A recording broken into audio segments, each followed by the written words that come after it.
trying to wrap up my equipment.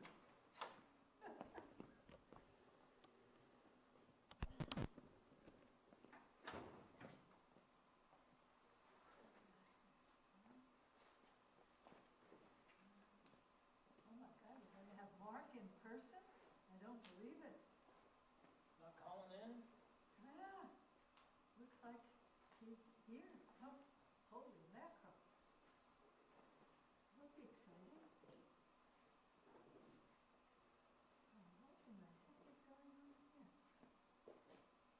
All that stuff.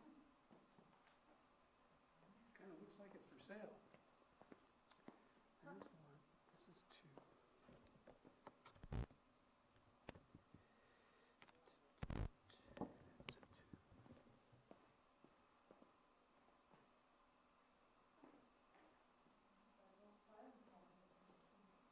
Planning department.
The attendance thing is on that table.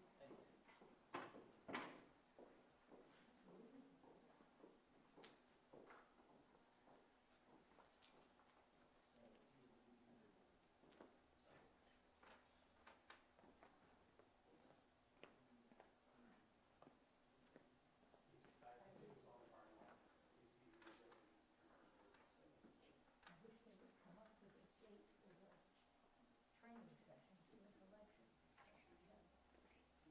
My schedule is filling up very quickly. You think there's anything new except for the language thing? Well, supposedly we're going to get both ballots into one checklist, which will be the very best thing that has ever happened. Occasionally they do listen. I mean, I blew myself. This is insane. So apparently they can create that column. I mean, other communities can do it, they can figure out how to do it. Well, it's just the opposite for us, because that means we'll probably hire like 2 or 3 fewer people. Well, that's fine too. Of course, you don't have to same-day register 1,000 kids, so problem we have. I see. The problem is that the state rules apply to every district, every ward, everything in the entire state, except Ward 1 in the city of Burlington. And they can't make separate rules for us. And the rules make no sense in our ward, So why does it not make sense in your town?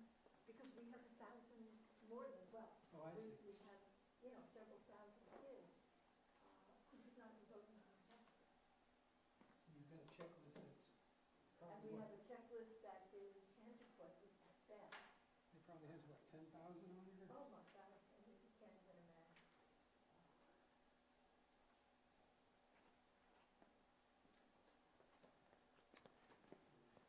This is a 7. Yeah, they've got pages and pages and pages of things to go through, and most of them are, dormitories. All right, I think I'm ready. What's this? They don't let you leave this up from one day to the next. That's insane. They make me return all the equipment, That, every piece of it. that makes And then go back to the studio, absolutely pick it no, all back up. I know, makes Come back. absolutely no sense whatsoever to me. All right. I'm too rational, that's my problem. Well, maybe you should lose Montpelier. Probably, yeah. Was that you?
Evening, Charlie.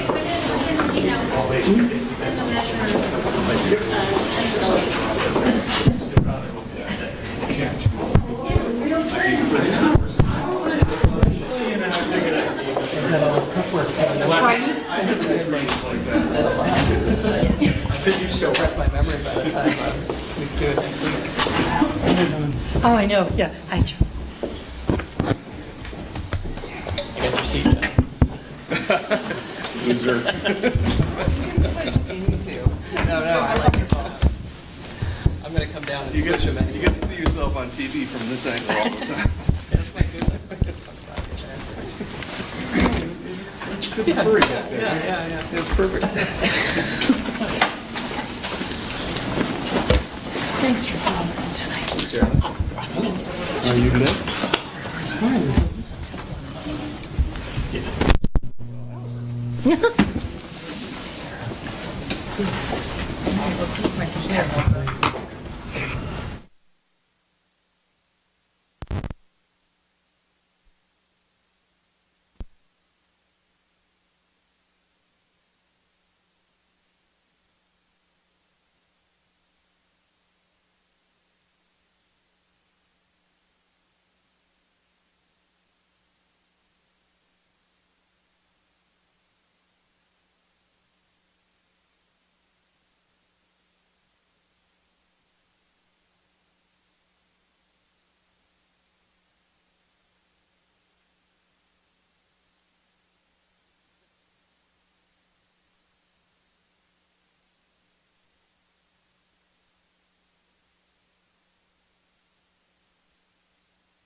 From the board, not for us, and Charlie said we can't do that.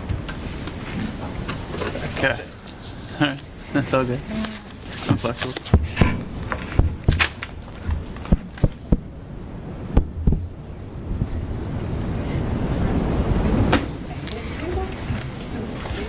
That's not upset, Charlie. She's with one.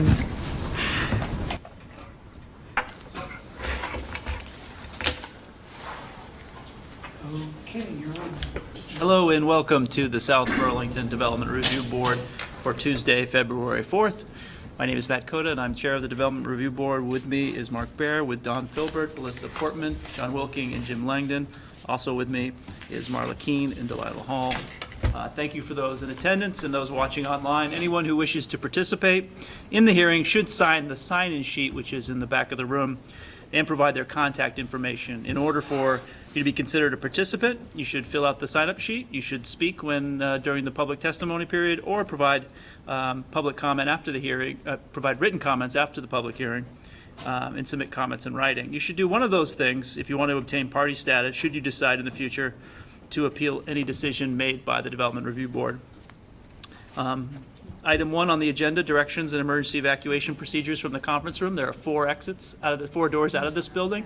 If we should have to leave for any purpose, we'll gather on the south parking lot next to the building here.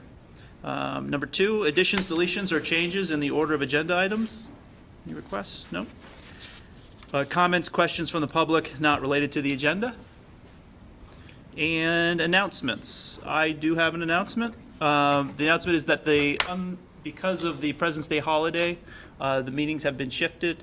The Development Review Board meeting will be on Wednesday, February 19th. Similarly, the next board meeting, because of the election, has been moved to Wednesday, March 4th. Any other announcements? Okay, item number 5.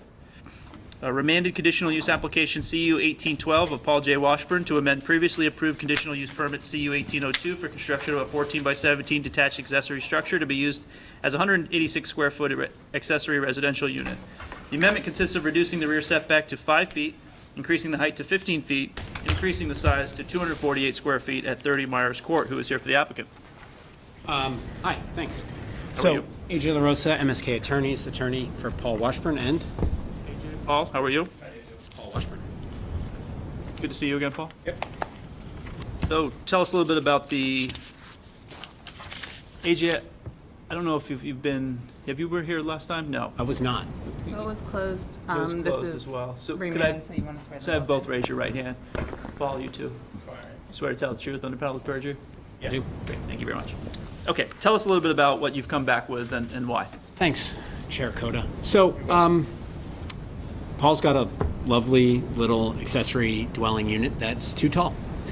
And the reason it's too tall is a combination of things. And, you know, we're not here to seek any sort of waiver from the board. It's too tall and we need to fix it. So the reality is we spent some time trying to figure out how to fix it, and we came up with this new gambrel roof design, which Paul can explain more, and Paul's builder is also here that can walk you through what the proposed changes will be Great. on a structural level. But in general, we're going to be cutting off the corners where the roof comes down today. We're going to be cutting off those corners and building down the gambrel roofs so that the midpoint of the roof will be 15 feet above pre-construction grade, which is how you measure roof height for a slanted roof under the South Burlington zoning regulations. Do you have an example you can show us? Sure. I think you attached one, didn't you? Yeah, it's in the packet, absolutely. So are you just changing the roof, or are you cutting down size in the actual structure? We're changing the roof because we think we can meet the height limitations without actually having to jack out any of the foundation elements, which would be extremely difficult and expensive. Peak of the roof stays the same height. Peak of the roof does stay the same, but on a slanted roof height, you measure from midpoint of the height. Right now, and I want to just briefly address something that Marla very astutely raised. Right now, we've got a Catamount engineering report that places the midpoint of the roof height between 17 and 18 feet above pre-construction grade. Our designs are based off of an approximate 17 feet 6 inches above pre-construction grade. When we begin construction, we're going to get an engineer to confirm that with soil test pits to confirm the exact height, and we'll build the roof based off of that engineering report and submit that along with construction. We just haven't done it now. Because when we submitted this, there was actually snow on the ground, which happens in winter. I've heard rumors of such things. And that we wanted to get the DRB's feedback before we invested in any more engineering assessments. Okay. What'd you say? That's the proposed. That's the proposed. Okay. So this is just the one facade. That's right. Yeah. That's right. what's the entirety of the roof structure? We talk about dormers. No, there will be no No dormers. dormers. So you're getting rid of the windows on the side? They'll be cut in, but they won't be dormers. They won't be proud of the surface. They'll just be cut in. There's another ARU a street over that has had a similar issue, and they cut them out in a similar way to what we're proposing. Skylight? Well, I guess you could.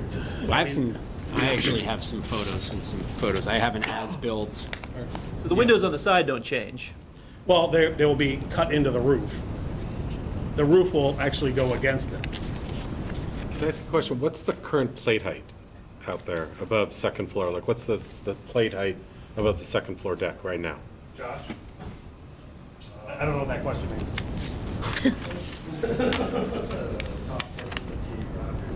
Yep. I guess my question is, are you lowering the plate or are you keeping, No. so the interior is not changing at all? No. You're just skimming the gambrel? Yeah, we're cutting the corners. Well, you may have to lose some of the interior. It sounds like Around the you're not. edges. That means you're lowering the plate height. I guess the question is the interior going to be affected at all, or is this just an exterior applique of Well, when we cut the asphalt corner. shingle siding? No. When we take off to change the angle, the goal is to not have to cut into the interior to any great degree, but some element of it, if you change the angle, you're going to have to lose. Standing room will be affected. It could be, yes. Okay. At least, up in the corner there. The goal is to keep it still usable upstairs space. Is the pitch coming off the peak greater or less? Is it actually lessens, doesn't it? Doesn't change. Doesn't change. Okay, No. so you're coming out and cutting. All they're doing is adding that little piece of steep angle. So changing that angle like it gets does. you the, what are we talking about now? The You 18 change inches the we need? angle and then you build down as well. Trying to get in? We're out. That's in the ductwork. Someone locked in the closet? That's the Tom Cruise Mission Impossible stuff going on. Yes, there's the ductwork. So That's squirrels. a big squirrel. Yeah. Yeah. Yoga class is getting aggressive. Anybody here?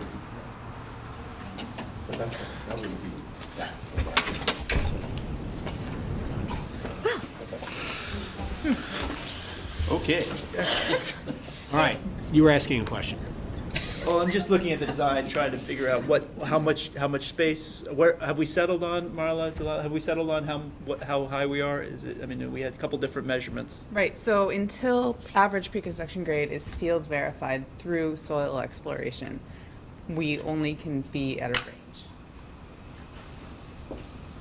That's the problem, right? You don't know how low you have to go. Well, that's why we wanted to get the DRB's position, and as a condition, we would suggest that we submit a either post-construction prior to post-construction, we would submit an engineering report with the soil testing confirming that the roof as rebuilt measured 15 feet above tested pre-construction grade. That makes sense, right? Because if you're proposing to do all this work and then we're gonna have to guess. We don't want to guess, Yeah. and we don't want you to guess. Yeah, there's got to be an engineering. We just didn't do it yet.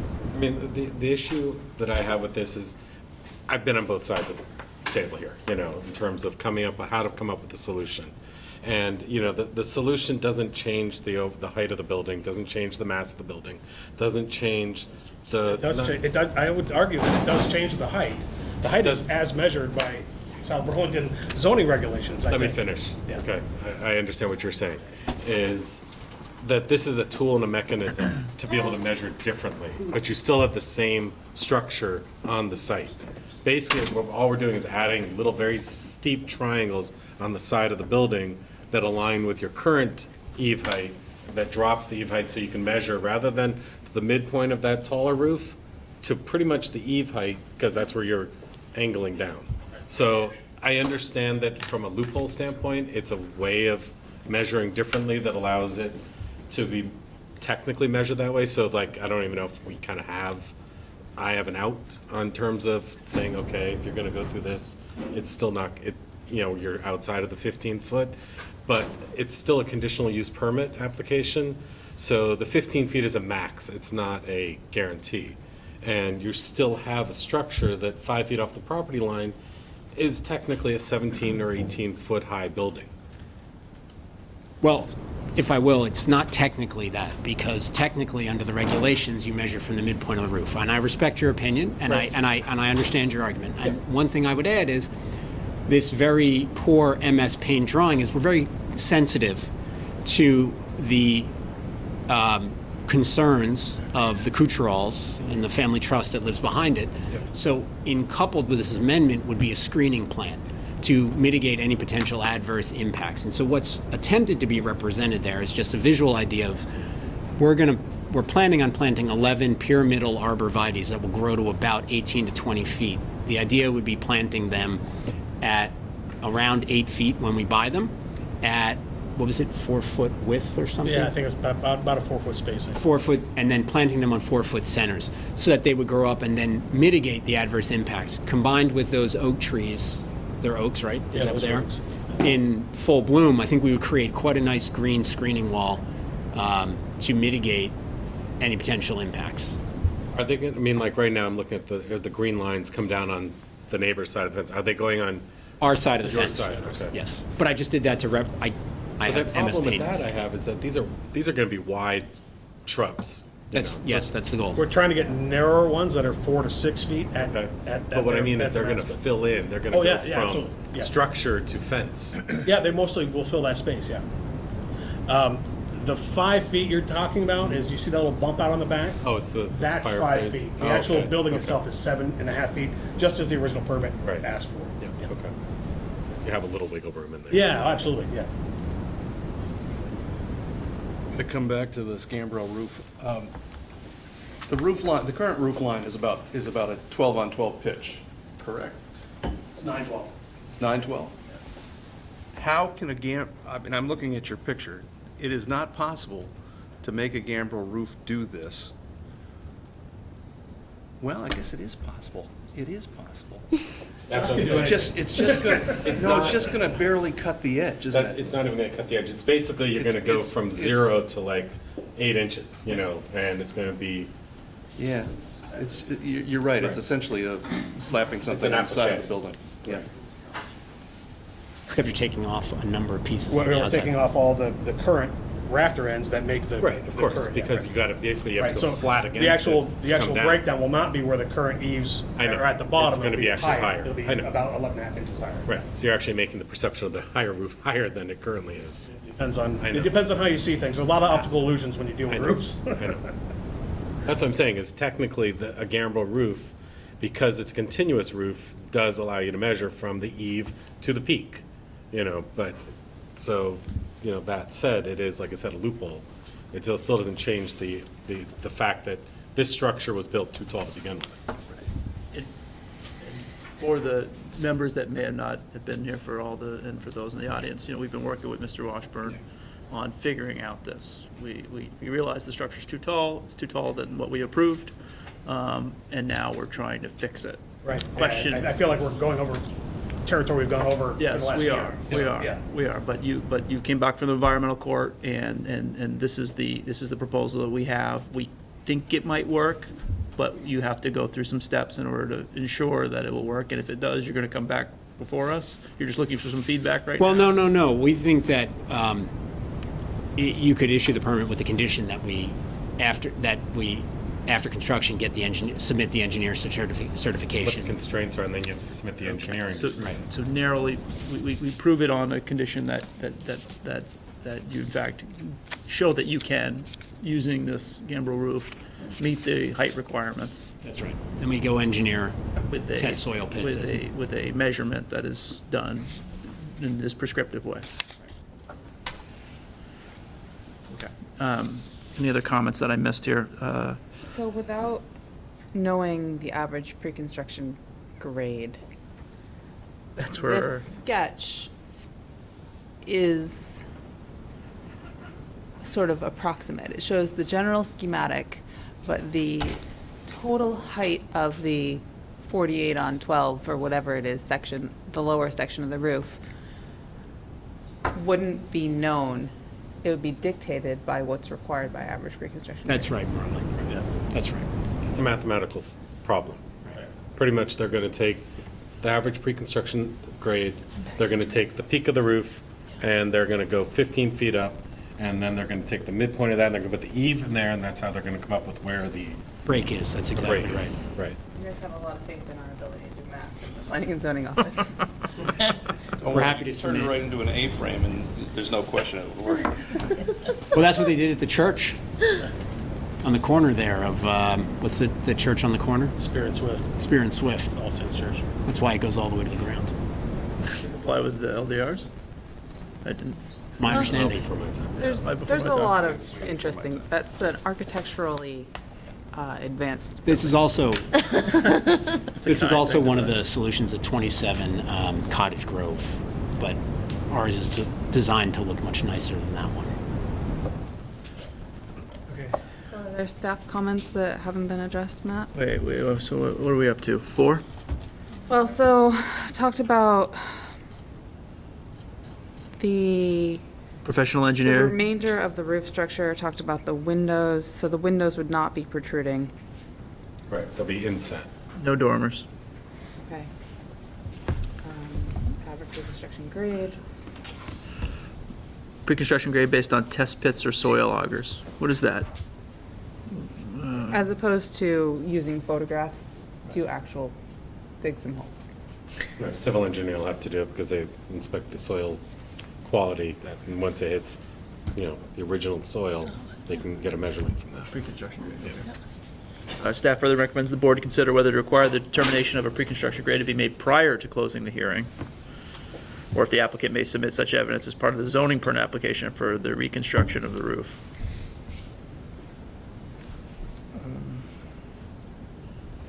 I think if you can prove, well, you're gonna have to do it either way. It's just which one do you do first, right? I mean, is that, you need to prove that you Well, can Matt, have the right grade. The look of the outside of that building could be dramatically different if it turns out that pre-construction grade is too lower. Right. You already have estimates from an engineer that the city told me to hire that say 7 to 18 feet. So it's not going to be 2 feet. It might be 6 inches Right. or something in that ballpark. I would find it hard to believe it was 2 feet. To me, that's not possible, but you don't have to take my word for it. I would personally have confidence. It wouldn't be appreciably different than what we're currently proposing. 2 feet, it would have had to have been built in a trough to begin with, so, I know. Right, okay. Staff further recommends the board consider whether to require the determination. No, I did that one. Step 6, staff considers that the board determines a screening to be a requirement of their approval. The board should require the applicant to update the plan to allow a review of the proposed screening, including the proposed size and installation spacing and planting details. How do we feel about the screening? The arborvitae?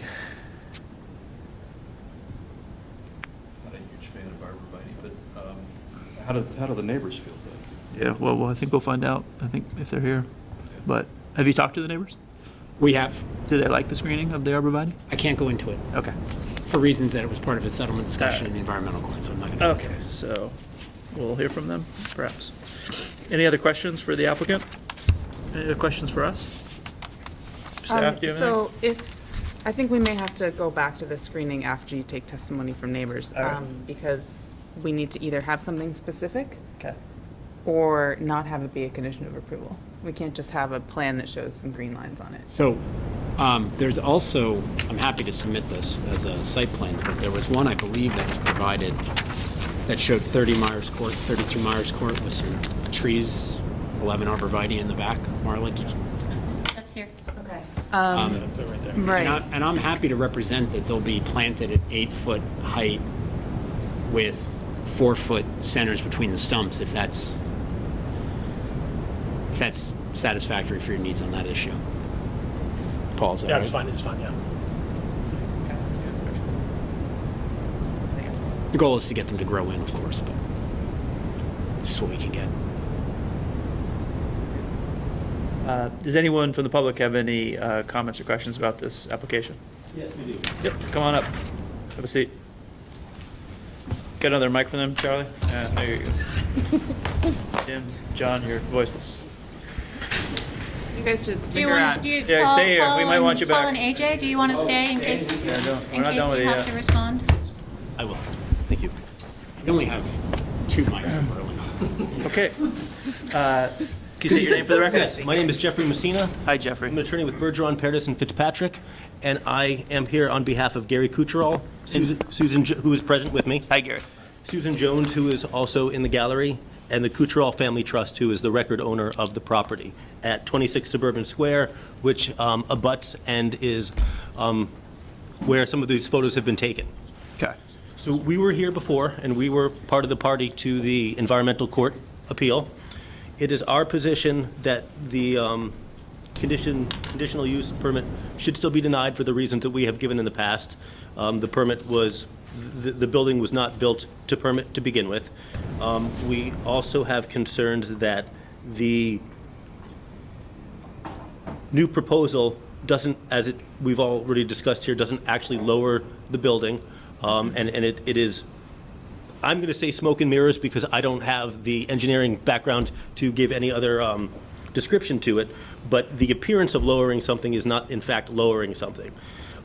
However, if the board were to grant this, our concerns and proposed conditions would be to first establish pre-construction grade before any changes were made, rather than allowing work to be done to then verify and confirm pre-construction grade, because part of the issue that we have before us is that nothing was built to permit standards in the first place, so allowing more work to be done to then confirm or justify goes against the entire premise for why we're here in the first place. Second, the tree screening, which we are not specifically opposed to, being on Mr. Washburn's property, there's a photo in there that shows the alleyway between the back of the accessory structure, and I think it's technically the last photo, and my client's fence is pretty narrow, so the trees would need to be cultivated and trimmed and not impose on the fence, because then we would be here or in civil court for a separate issue of encroachment or something along those lines, and damage to the fence. So, yes, Can I Sure. ask you more about that point? yes. Say we miraculously lower it to 15 to 18 inches that we needed to comply with the LDRs. Assuming that it's 15 or 18 Let's just inches, assume, let's because just we assume don't that the know. magic fairy just, boom, it's gone. No, down. but my point is, we don't even know whether it's 15 or 18, I because know. we don't know what I pre-construction know, grade but is. let's just imagine that Yep. we nail it. Mm-hmm. We slice off how many inches we need to do, and we lower the roof. Sure. What would you want for screening? Would you want screening? I believe my clients would still want screening. Tell us what is preferential. I think the arborvitaes would be fine, because that was part of the discussions that were had before. We would not want to have, and I think that they have already acknowledged, Mr. Washburn's attorney has already acknowledged, that they would start at least 8 to 10 feet, rather than having them be 3 or 4 feet now and having to wait 20 to 15 years for proper screening. I think that would be fine, as long as they were also replaced if or as necessary if they died, and then were kept trimmed to not encroach on the fence and break the fence. Which is Mr. Kucherall's fence? Kucherall's fence, Okay. correct, yes. We would look for an actual completion date and supervision by the city to confirm that he was in compliance with whatever was supposed to occur. Because frankly, our biggest concern is that we are here because of a lack of compliance in the first place. So allowing work to continue or be done in the first place with a retroactive seek of compliance just is counterintuitive to the issues at hand. Delilah, do we ever put conditions that require you to check on them, whether they've trimmed the trees properly? Do we ever do that? Trim the trees. Or maintain the, so that doesn't, someone's trees doesn't encroach on the Doesn't fence? encroach. Is that something you do? I mean, I haven't seen it in the year and a half that I have been here, but I have seen other stipulations that should somebody refer to them years later, I can go back to a decision and find them and So it wouldn't, inspect upon them. it wouldn't be unusual for us to require that, if we required them to maintain the trees in order to keep his fence upright. Right, there could be a condition that required maintenance Encroach to, on the fence, yeah. right, which would allow Delilah or the future version of Delilah to enforce on that in the future. As long as it's But it explicit. would require sort of a phone call to Delilah or future Delilah. Yeah. Future Delilah will not be hovering around Washington. Continue. I don't think there's anything else. We've raised our concerns. I don't believe there's anything else at this point. Gary, do you want to say anything? You're welcome to. No, I think that my attorney has covered it. My only concern is that if you, well, I think it sets a very dangerous precedent for the city if you allow this waiver to go through. They said they were going to build this, and they built this instead. We were told that from the very start that it was going to be a tiny house.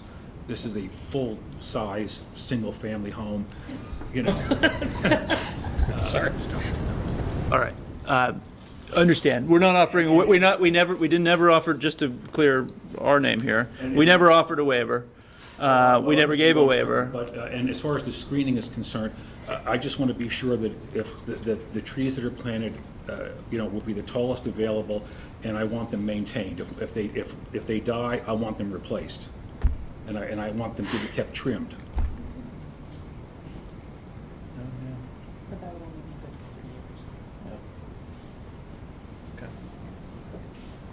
Okay. Anything else that you'd like to add?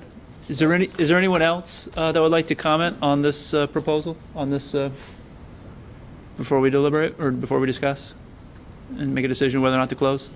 Thank you. No? Okay, thank you. It's done. Okay, hold on. Yep. So what we've heard is concerns about the screening and some conditions that neighbors would like put on it. And I'm going to ask the applicant about that in a second, but I also want to ask the board. This is an attempt to comply with the LDRs and the height requirements. Is it suitable for them to go ahead and proceed with this? And if they do, I look at it as, okay, they're doing a math equation, they're making an expensive fix to it was a mistake, building too high. And now, if they go ahead and do it, and as they lower the roofs or answer the roof, and they miss again, it's a second costly mistake. So in my mind, I guess I'm not, I'd like to hear from the board, but in my mind, if they want to go ahead and do it and know that if they miss their mark again, it's not going to go easy on the future Matt or whoever else is here, or the future Delilah. But I don't know. What do you think? So they're assuming the risk. I mean, that's how I look at it. I understand the neighbor's point, but if you go ahead and do this, and you cut in and you lower that and you can't hit that number, you're back in the soup. We're not going to go back in the soup. Yeah, well, I'm pretty sure, I think AJ's even expressed that we're going to figure out what pre-construction is first and hopefully satisfy the board before we go to further expense, assuming that the board is okay with the rest of the plan. I think that's, our concern is, again, that we do whatever it costs for that drilling, and we already did a bunch of things that the board asked for last year, as I'm sure you remember. Yeah. That cost out of pocket, that didn't get us anywhere. Yeah. So my concern is I do another thing that I pay out of pocket for, not insignificantly, that doesn't get me anywhere, as far as, you know, matriculating the issue to completion. So, Excuse me, sir, but this is your fault. no, I'm not saying it isn't. I'm not saying it isn't, but I'm here trying to get the situation remediated.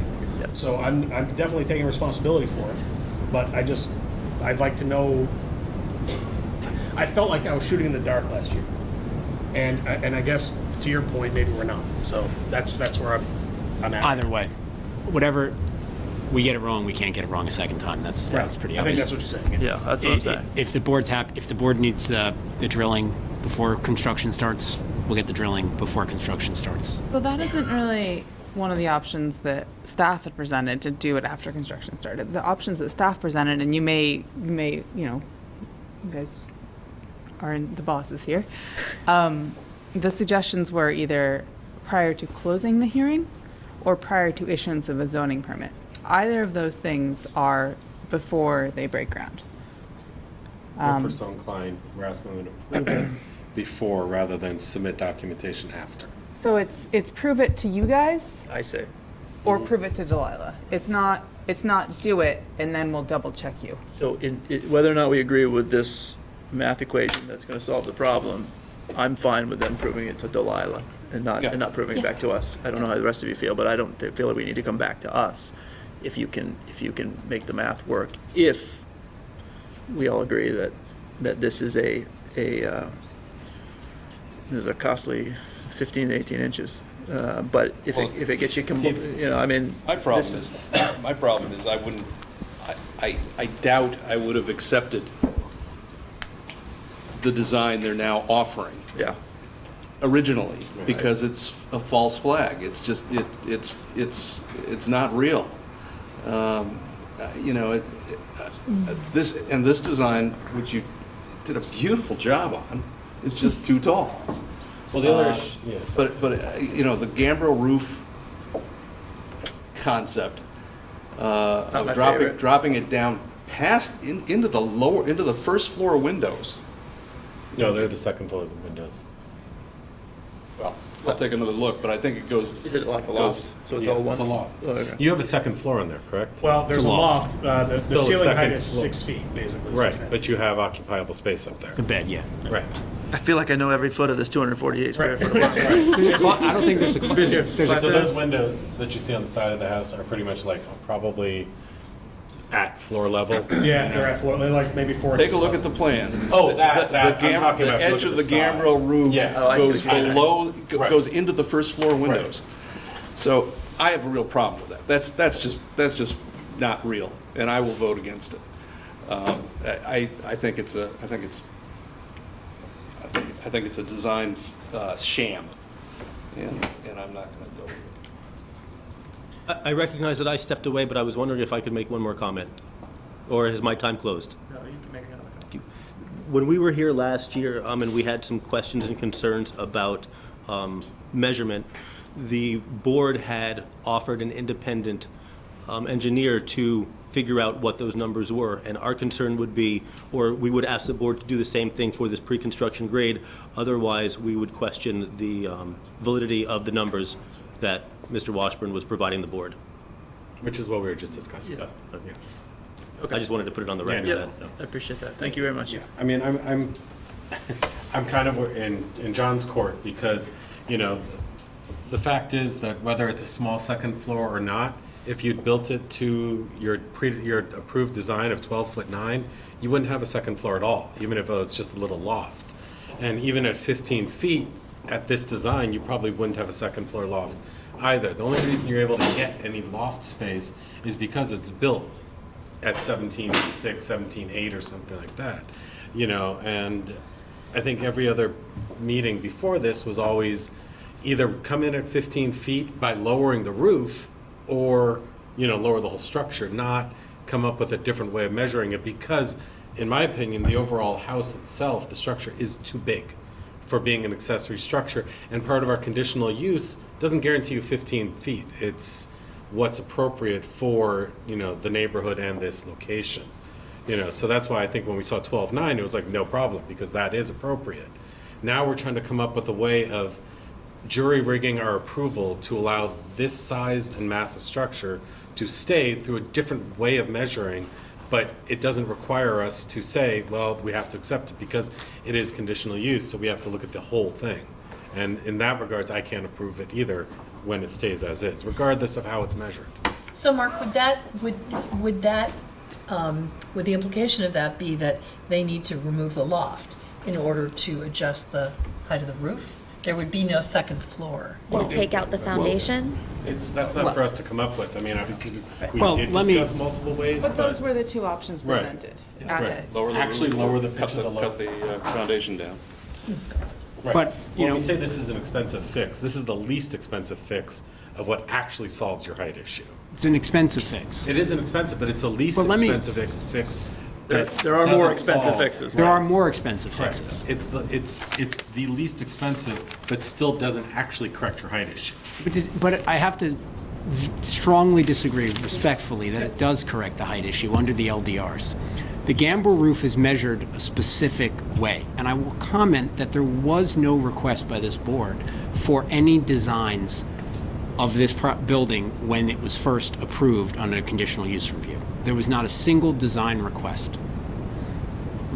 So, and I just want to briefly advocate, not, to belabor the point, but that the reason there was no request was not because it was just 12.9. Paul could explain, and I'm not going to go down this road because you've heard this. That 12.9 came from a off-the-cuff conversation that he probably shouldn't have had in response to, he first submitted this, he thought peak height was how you measure, and he submitted a number, and he got a recall that said you can't do that height, and he said, oh, it's peak height. So he tried to calculate, and he said, oh, it'll be about 12.9 because it's a, 9/12 pitch. It's a 9/12 pitch, and I do the math, and it's about 12 foot 9 inches. And that was the end of the discussion. And I fully respect the board's concerns, and that is one reason why we tried to put the screening in. If you look throughout the neighborhood, there's all sorts of ADUs of varying heights and mass. This is a beautiful, small, 248 square foot, essentially tiny dwelling that is exactly the kind of tiny dwellings we need in this area. And, even if you were to jack out the bottom, you're not going to get back to 12.9. 12.9 is just, so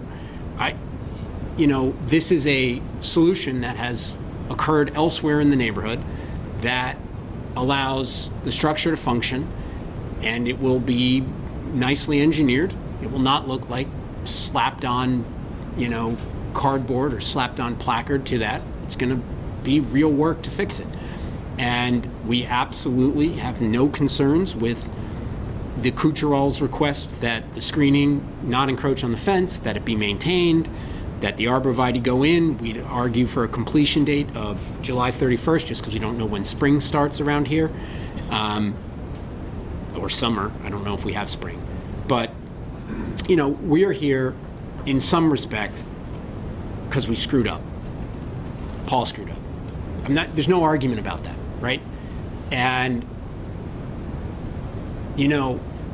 he's doing the best to fix the situation and meet the LDRs. And I understand that some of you might think there are better ways to do it or more expensive ways to do it, and I just don't think that's necessarily the right way to go about it. That's the piece about it. I think that's really tough to swallow when you screwed up and you're here and you're admitting you screwed up. Well, last time Paul said to us, you tell us what to do and we'll do it. Cut the bottom off or cut the roof down is what we said. We agreed to that, and that's where we left it off. He was going to come back and get in front of us. So you're wrong. But that's not, you didn't agree to that. It's just Paul. No, It's fine, sorry. fine. Paul, it's fine. Okay. That wasn't, But that is what we said. if that's the decision this time, then, but this is the solution, and that was not what was in I understand why the it was order back for the before. DR It's board. 'cause you didn't present this, so the court remanded it back so that we could take a look at it. And there was actually a much more twisted discussion last time about waivers of pre-construction grade height and alternates of that. We don't want to do that. We're not asking for a waiver of pre-construction grade height. We're making changes to the structure because we don't want the board to issue any waivers. We want you to apply the LDRs as they are written, and we're trying to meet them. Okay. Is there any other questions that the board has? Any other information that you need before I make a motion to close? Is there any more information? Okay. Seeing none, I move that we close CU 1812A of 30 Myers Court. Second. All in favor, say aye. Aye. Those opposed? Okay, so we're going to deliberate, and we have 45 days to do so. And Yeah, you don't deliberate. we don't deliberate here. We deliberate up there.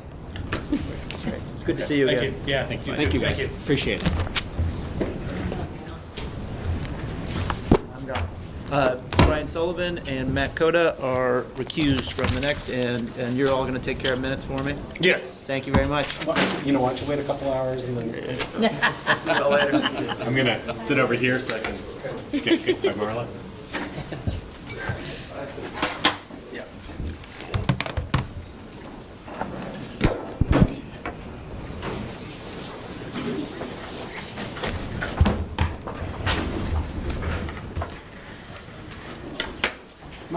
Yes. For the tape, can you reiterate the recusals, please? The recusals? There's another, I'm noting the time of when you Sure. started this. Okay. So, So both Matt Coda and Brian Sullivan recused themselves for the next hearing before us, which is agenda item number, do we 6 and 7 together or just separate? Let's do them separate. Okay, agenda item number 6. They're also recusing themselves for item number 7. But this is South Burlington Development Review Board, agenda item number 6, SD 1931, 793 907 Shelburne Road. Who's here for the applicant? Okay. Is this a continuance or new? So this is continued but has not yet been opened, so Okay. if everyone could introduce themselves and be sworn in. All right. So would the applicants please introduce yourselves? I'm Chris Gallipo with Civil Engineering Associates. Okay. I'm Skip Hockner, the property owner of both properties. Okay. Skip Valley, the applicant. Yep. RL Valley, Inc. I'm John Anderson. I'm the attorney for RL Valley. Okay, so anyone's going to be, okay. We got some more. I'm Corey Mack with our Resource System Group, RSG. All right. Jeremy Owens with TJ Boyle Associates. Yep. There's Teresa with Watershed Consulting. Okay, so anyone that's going to be providing testimony before us, please raise your right hand. Swear that the testimony you're going to give us will be the truth and nothing but the truth, so under penalty of perjury. Yes. Okay. Proceed. All right, good evening, board members, good evening, staff. I'd been up here a little bit more than a year ago, but I think that there's some new faces here, so I'd like to take a moment just to introduce myself again. My name is Skip Hockner, and I am the owner of 907 and 793 Shelburne Road. To give you a little background on myself, I was raised in South Burlington. I'd gone through the school system right here in town. I grew up off of Shelburne Road on Imperial Drive, where my parents live to this day. After getting out of high school, I ended up working for a couple of years between at the gas station and doing some construction work, and I bought my first home in South Burlington. So my ties have been here for a very long period of time. I've been a business owner and property owner in South Burlington for close to 35 years or so. In that time, I've tried to be a good business owner. I've tried to support the community, done a number of beneficial things for the community. So I'm here today as a member of the community as well as an applicant or a co-applicant on this job here. I'd like to take a second and introduce Skip Valley. Skip is the person that I sought out to help me with this project. I've known Skip for better than 20 years, and approximately 5 years ago, we got together with the hopes of taking an old dilapidated gas station and adjacent dilapidated hotel structure and turn it into something nice on the corner of Queen City Park Road and Shelburne Road. That's what our goal was. Just to give you a little bit of a background, I chose Skip Valley because there's plenty of people that line up that approach me to do different things down at that location. Skip has the ability to work in some really cool niche markets and to create something, meaning a convenience store Maple Fields project that's very appealing to the community, that are clean sites, well-maintained and well-managed. There's a little symbionts that works together here, and I'm happy to be working with him and his team of professionals. Skip has stores in the state of Vermont, in upstate New York, and in New Hampshire. So he's very well versed in development procedures and trying to make it work for the towns that we're trying to work in, or he's working in, as well as for the community that supports the establishments once they're underway. I'd like to take a couple of minutes and talk about the existing properties. Yeah, I think one thing, I think that this discussion and introductions, I think is valuable, especially for the members of the board that haven't been here before and heard it. But I think, the issue, this one before us, the subdivision, I think these types of discussions are more germane to the site plan review. So I think, the subdivision is more, I think, of a more technical nature that we can discuss, and then we can continue this when we get to the site plan. Is the board okay with that? You understand what I'm sort of saying? Because there's two different discussions we're going to have tonight. Okay. Subdivision is more of a technical one that we will go through. So Mark, you're putting me on hold. That's what I am putting you on hold. I'm not saying I don't want to hear from you. I'm just saying I don't want to repeat this when we get to site I plan. totally understand. Okay. And But he doesn't have to repeat what he already said, right? No. Okay, so here. We got good memories. We're good for so, next time. Yes. So I think the issue, so the site plan, subdivision, the subdivision application, as I understand it, I was discussing this with staff a little bit. We typically, with a subdivision, we can get, staff can approve it administratively. No. Right. Yes, I'm going to let Marla take over because it's, again, this sort of goes. So all subdivisions are subject to a public hearing under state law. The applicant is proposing to merge 2 lots into 1 lot. Oh, lot mergers. Which is a subdivision if the applicant takes the position that it's a minor lot line adjustment. Minor lot line adjustments have to fit certain criteria. I'm sure you saw in the applicant's memo for this hearing that they feel like it's a minor lot line adjustment. One of the criteria is that if there is any uncertainty as to whether the minor lot line adjustment expands a nonconformity, then it's reviewed to the DRB as a full subdivision. So in either situation, it's a full subdivision in front of the board. Subdivision must be reviewed in at least 2 stages, sketch plan and final plat. Sketch plan must precede final plat by no greater than 6 months. It has been greater than 6 months since the sketch plan was heard, so the final plat application that the applicant has submitted is not ripe. Yesterday, we received a complete final plat, or sketch plan application from the applicant, and we have placed that on the agenda for March 4th, the military holiday, March 4th. Sorry, I'll be making that joke again in 4 weeks. So we would recommend that the board, since they have submitted in good faith that sketch plan application, we would recommend that the board just continue the subdivision final plat and take the testimony on subdivision at that time rather than take testimony before the sketch has been heard, which is just going to have to be redone. Right. That was what I was trying to say, that Marla said a lot better than I would never have been able to say. So is tonight considered the sketch? No. Tonight is considered, the point of this is tonight will not be considered. Right. For Okay. the subdivision. Pushing the subdivision to March 4th. Okay. Pushing the sketch to March 4th, and then we can reschedule Okay, the got it. subdivision immediately after for March 17th, I believe it is. Yeah. Thank you. Right. So if the board is okay with that, then we can entertain a motion to continue this to March 17th. Right. And then move on to the site plan, and then Skip can pick up where he left off. So moved. Okay, we have a motion and a discussion? second. Any further discussion? Pardon me? What are you actually moving? We're moving the subdivision application to March 17th so that we can hear the sketch plan for the subdivision on March 4th. Okay, any further? If not, all those in favor? Aye. Aye. Opposed? Okay, so we're going to move that off to, this off to March 17th so we can hear the sketch plan, which you've submitted on March 4th. So we'll move on to agenda item number 7, which is site plan application SB 1939 of RL Valley for 793 and 907 Shelburne Road.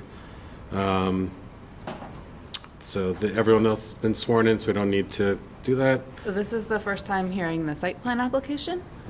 So we do need to re-swear everyone, but I think we can just take on faith that their names haven't changed. Okay. So everyone's identifying themselves. Raise your right hand. Swear that the testimony you give the board is the truth and nothing but the truth, so under penalty of perjury. I do. Okay. I'm a little rusty. I haven't done this for a few years, so. Okay, and that's why I'm also going to rely on Marla a lot, so. Okay, Skip, please continue. So now we're on site plan application, which is the guts of the application.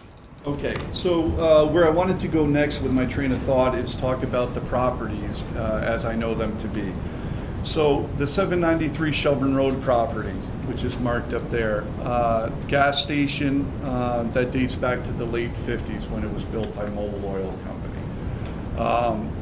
My father had gotten involved back in 1980 and purchased the business from Reggie Brisson, who was the leaseholder beforehand. So in the time frame of things, it's Mobil with Reggie Brisson, followed by Mobil with Ernie Hockner, followed by me today. So on the site over the course of time, nothing has really changed down there. It's a two-bay automotive shop. In the 80s, Mobil had a program of introducing convenience stores to their sites, and so this was, back in the day, the fledgling of what you see in convenience stores now. So that's what you have in a nutshell. Two-bay service shop, small convenience stores, and then the dispensers outside for selling or marketing the fuel. I brought a couple of pictures today that I can pass out that you can take a look at. But one of the things that's drawn into question here is the amount of pumps that we can have at the station or what are allowed through the laws with South Burlington. Back to the time when my father had taken over from Reggie Brisson, there had been 5 pumps on the property, and there were 5 pumps on the property up until 2017, 2018, when I did a modification or renovation to the underground storage tank system. So, can I, sir, can I get up to pass this out? Sure. Okay. Which actually shows up on Google Earth. You can just pass those down, but canopy, this is obviously generation 1, generation 2 moving forward. Dispensers are here, fuel pump here, rest floor. Staff comments have only reviewed. Maybe I should have a little background. Sure. Yes, please. So, Skip, if you are sort of through the project introduction part, I would like to request that as we address the elements of the LDR, we kind of step through them in order. Okay. But you're welcome to, if there's other elements of the project that you'd like to introduce, you're welcome to do so. So that was the plan, is Skip is going to give you an introduction of everything, and then we'll go through in the same order that Marla has them identified in the staff report. Okay. So continue on. Yeah, I don't know if we need so much of a, broad history of the site, because I think most people are well aware. I'm so excited. I just want to vent and embrace okay. it. So fast forward, I guess I can end with the Shelburne Road in the sense of what was there.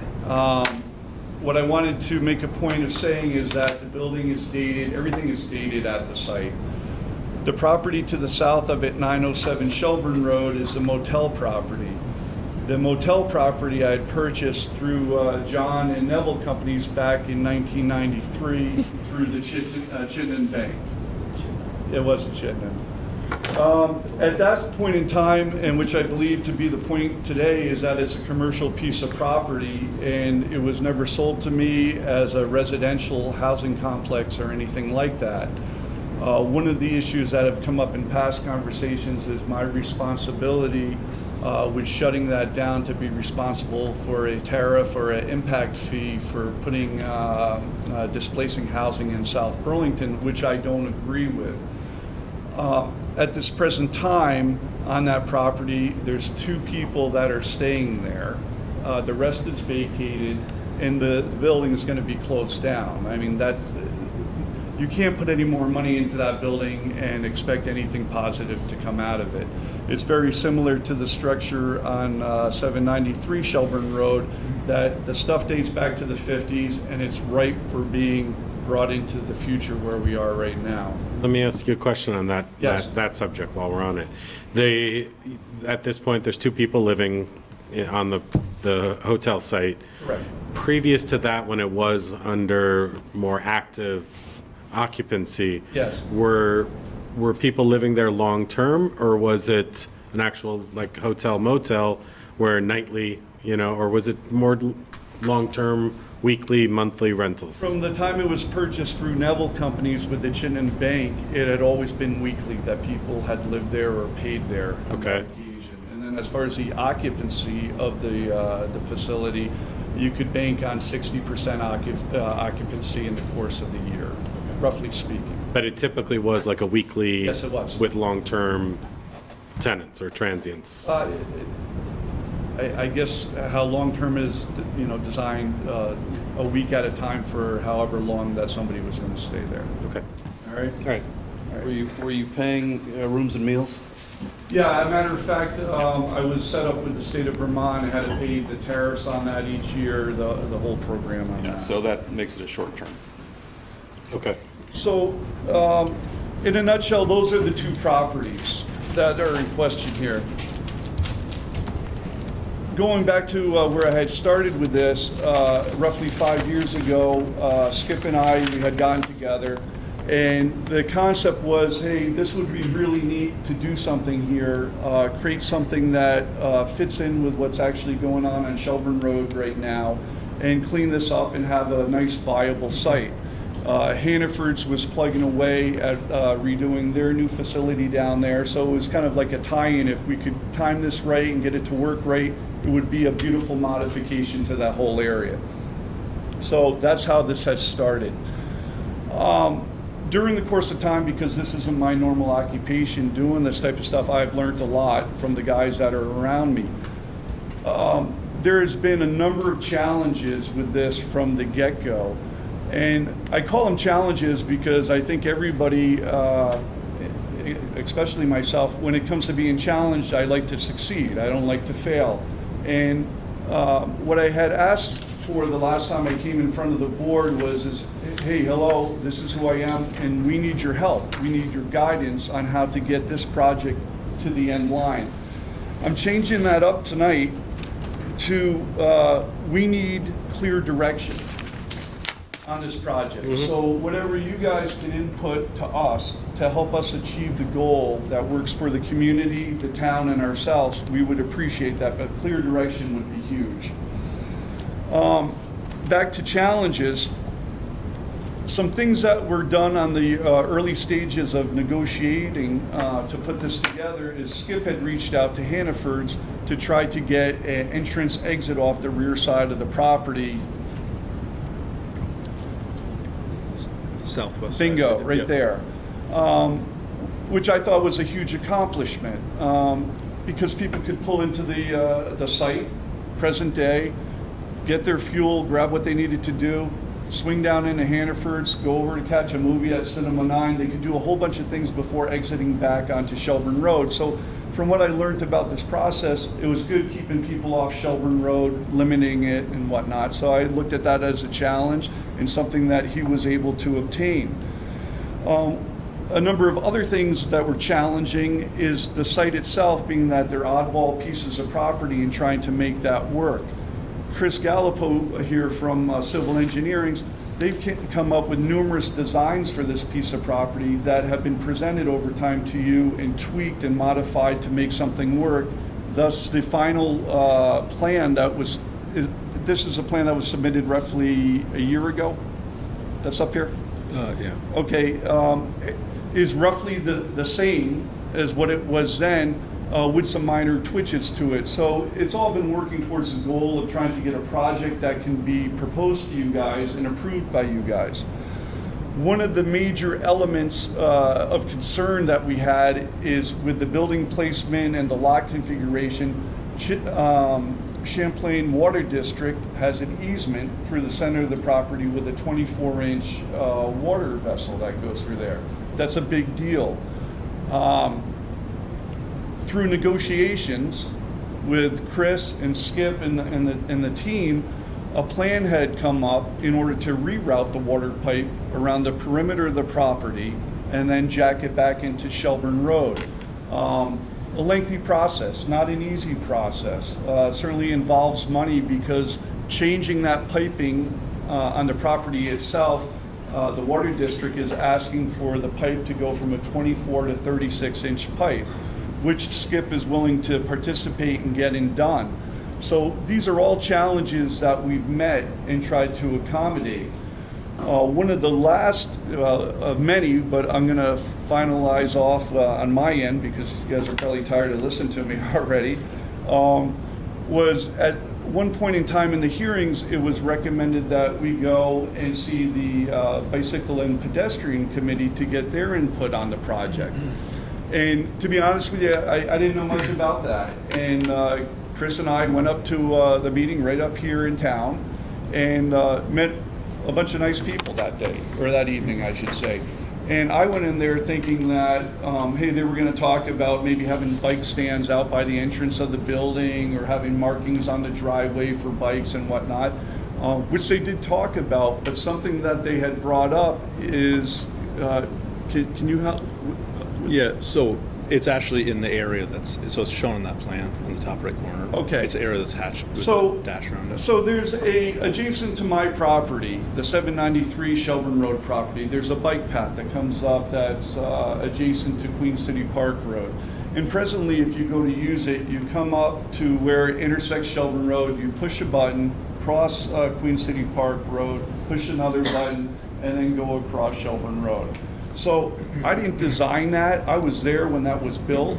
And, you know, I could never understand it, but somebody smarter than me put it together, and that's the way life is. When we were at the Bicycle Pedestrian Committee, the chairwoman, I can't remember her name, super nice lady, she was like, wouldn't it be great if we could just have a bike path right across Shelburne Road to the other side without having to dally around with that stuff? And I was like, well, it's a novel idea. I just don't know. You know, I don't own the road. There's a whole bunch of things I don't know here. But, you know, we'll talk about it, and we'll try to get Skip involved and get him on board to see if anything can be done with that. That's an aggressive project, let me tell you something. Getting the Agency of Transportation, the state of Vermont, to build something, all right, or to help build something, that, you know, it's not necessarily helping me, but asking somebody to do that and get involved is a big deal. A year? Was it roughly a year? We started in October. Okay, so over a year. October of 19. So it's been since October we've been. It wasn't October 19. I hate to correct correct you. Well, when we started with the bike path, correct. Right. It was over a year ago. Okay, so over a year ago from its inception to where it is today, we're here tonight and we have a letter of intent from the Agency of Transportation to do exactly that, create what, you know, the Bike Ped Committee was shooting for. And, you know, during this process, we've really tried hard to make things work. And we've been coaxed along to a degree with the Bike Ped Committee, for instance. Boy, if you could make that happen, we could really get behind this project to help you out. And so, as a property owner, I'm really trying here, really trying hard. As a partner in this, Skip is putting it on full throttle to try to make everybody happy, but at the same time, we're both trying to run businesses that just don't have an endless resource where we can do certain things. So the team has worked hard, and what I'm looking for tonight, I'm going to go back to my previous page. Need your clear direction on how you can help us achieve our goals. And I'll sign out on that one. Okay. Does that sound fair? Yes. Okay. Thank you very much. You're welcome very much. I have a question. Yes. So you own the property, Correct. but you're the applicant. Co-applicant. And co-applicant, for okay. the record, this isn't some shell game here where I'm the business owner or the property owner and he's the applicant, and once this gets approved or not approved, then I'm going away. Our arrangement is a long-term arrangement where I will be the owner of the property, Skip will be leasing the property from me. All right, so this isn't some smoke and mirror game Thank just to you get for a clarifying permit, that. and that's important to me. Yeah. I've been affiliated with this property for 40 years of my adult life. My parents retired or were able to retire based on me being able to pay them for the use of that property. I hope to be in the same position someday. Sure. I have 5 kids I'm trying to put through college. I got a lot going on. And once again, I need some clear direction here. That's all I'm looking for. Okay. And what is your name, please? Skip. So there's 2 Skips? Yeah. Yes. No wonder I'm confused. Okay, That's why thank you. there should be a done deal. And we're going to call the bike path Skip's Bike Path. Okay, I thank think you that's for cool. that. Does anybody think that's a big deal? Yeah. All right. Thank you. All right. So what I want to do here is I want to go through the staff comments. I want to get Marla to explain briefly the fact that we have sort of a limited review that we want to engage you on from our standpoint. And because all of the staff comments, your responses have not been reviewed from a timely standpoint. So, I can explain that. yeah, why don't we let Marla explain it, but, and then that way the board can hear it as well, because once they explained it, So you all received the full set of 39 staff comments on for the December 3rd hearing. The applicant received them in advance of that hearing as well, communicated to us that they would like some time to review those comments and prepare a response, so they wanted to continue it, which was fine. The board made that continuation from December 3rd to February 4th. So staff received the applicant's response to both the subdivision, which we've continued, and the site plan on Friday the 28th. Packets, as you know, launch on Wednesday. One of the comments that was, Friday the 24th. One of the responses was, we don't feel that a sketch plan is necessary. So staff kind of called the applicant and said, you know, well, if there's no subdivision, we can't review the project. What do you want to do here? It took us until yesterday to get that finally sorted out. We had some preliminary directions before the packet, but it took enough time to get that preliminary direction settled that staff was only able to review the first 4 of the applicant's responses to the December 3rd comments. Those December 3rd comments still stand after the 4th one, but staff hasn't reviewed their responses. So if the board wants to take testimony, just do it with the understanding that we haven't looked at their answers at all. Or if you want to just review the ones that staff has taken the time to process, it's just the first 4. okay, and if we only did the first 4 and continued it, when would you want to be continued? Since they're not going to be submitting any additional information, it's just for your timely review, when would be your? Right, we could put the continued on with the sketch on March 4th. Okay. So do sort of a similar sketch and then continue the site plan review? Mm-hmm. And then the following meeting would be the subdivision? Right. Okay. How does the board feel about that? Sounds good. Doing the 4 tonight. Doing the 4 Yeah. tonight and continuing it to allow Can the the, applicant speak here? once we've discussed this, we But can. we'd like to opine on the review. I've got 2 people who've flown in from out of state. I've got 3 consultants. Okay. Okay? We've made minor changes to the 43 questions that were before the board on December 3rd. Okay? The reason we postponed, besides trying to address a couple of the issues, was a complete blindsiding by the Champlain Water District on a fundamental element of the program about a requirement that was proposed by them at the last minute. Okay? And we felt it was best at that point to back off and try to talk to them to understand better what their concerns were. So this data has been before, from the prior submittal, has been before the staff and others for almost 2 months. Our comments, John, were filed when, on the 24th? I think that's right. Yeah. On the 24th, which I think is timely with respect to the... I understood it to be the deadline, that we met the deadline. The issue was we got a call that we needed to file, there was a disagreement about the sketch plan. And we filed the sketch plan application the day after we received the call. Now, we didn't file the, there was a lot of running around to get it in. We didn't file the amount of the money, and we didn't file the, we didn't file the software, but we filed the hard copy. And when we identified that those concerns remained, we asked affirmatively, do we need to do more? And staff said, yeah, you need to do those things, and we immediately did them. But the time that that staff might have lost looking at this sketch plan issue was no more than, it was less than a work day. And we But let me also say that when, I do a lot of these zoning hearings, I've done them for years. Usually, when you have a project that is complex, and you expect that there will be multiple hearings on it, multiple nights of hearings, what you hope to do at the first hearing is to identify the plan for giving you the information that you need to solve, to address the issues.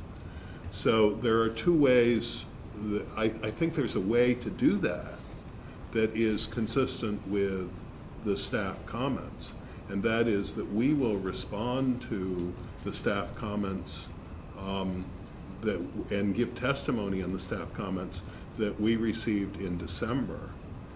Staff doesn't need to, with the expectation that staff can then, we're probably going to have at least about two more hearings on this, that staff can then respond to our comments and we'll respond to them then. But it would be very useful to us to get a sense of whether we're in the ballpark with what we propose, with the information we propose to provide, so that if we need to provide additional information, we can provide it by the hearings that you're probably going to have in March on this project.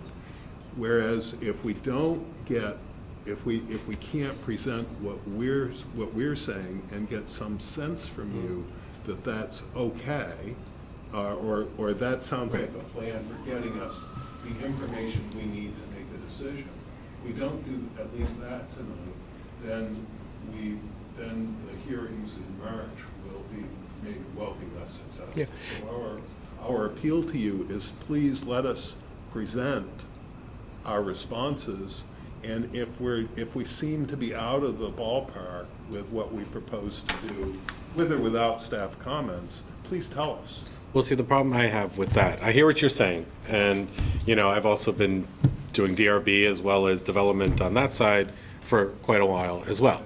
And, you know, and as you are well aware, we, as well as any other DRB and planning commission, rely heavily on staff.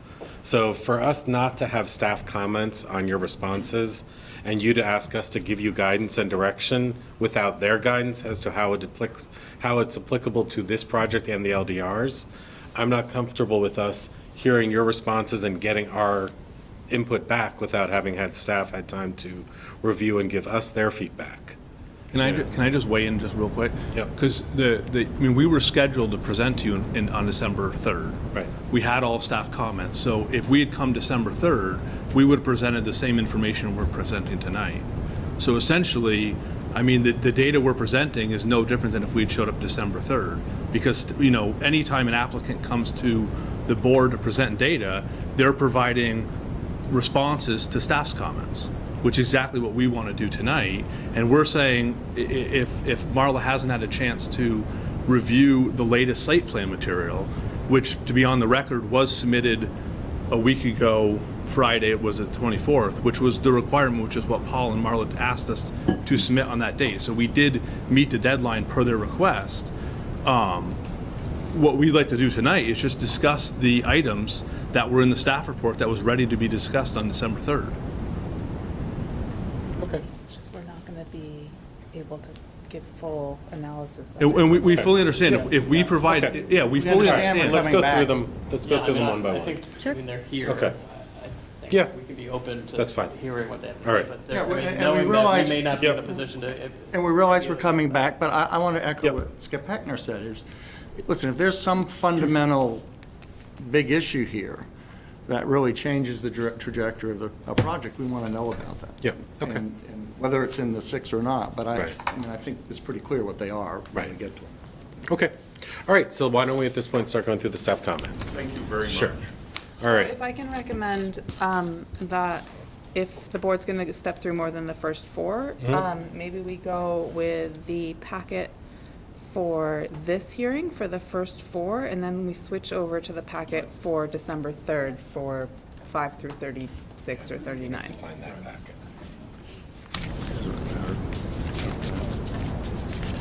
We put it on the screen? Okay, but I like to Well, have it has it ready it. for the Okay, screen. okay. Oh, great. All We're right. gonna do the first four for Yeah, we're gonna tonight, start the right? first four. Okay. Does So anyone let's- want me to sort of roll off a hard copy for you guys? Or is screen okay? Screen's fine. All right, so, okay, so you have the staff comments for this meeting to start with. Okay. All right, so, Before we jump into that and maybe let John lead, do you want a quick overview of the proposed project, or is Skip's summary sufficient? I think I personally, and You guys are maybe the good? new members I know we were might here a wanna couple of hear. years. You know, we've been here a bunch before. I personally feel like it was covered in the staff report. Okay. Yeah. Okay. You know, because obviously I was here for the previous hearings where we went through all the design iterations, the parking, the canopy in the front for the parking. So I mean, at this point, I know the current proposal, and so. Okay. All right. So I think looks like starting on page 3, comment number 4. The applicant is considered a fuel canopy of building. Staff does not support this categorization for the purpose of building coverage because the definition of building coverage includes measurements from the exterior surface of exterior walls, and the canopy does not have exterior walls. Applicant response none. Okay, so So the applicant didn't respond directly to the comment, but they did sort of imply some responses in their other responses. This comment is specifically to the building coverage, which is different than, the definition of building coverage is distinct in the LDRs from the definition of building. Building coverage includes the exterior surface of the wall, so that number should be updated. Whereas if you're defining it for the purposes of other things, then you use the definition of building. So I think we sort of went by each other on that. If you want a building coverage ratio that doesn't consider, that doesn't include the area under the canopy as building coverage, we're happy to give that to you. Right. And that's a simple calculation. It actually improves our argument for project approval because the building coverage ratio will go down. lot coverage is going to stay the same.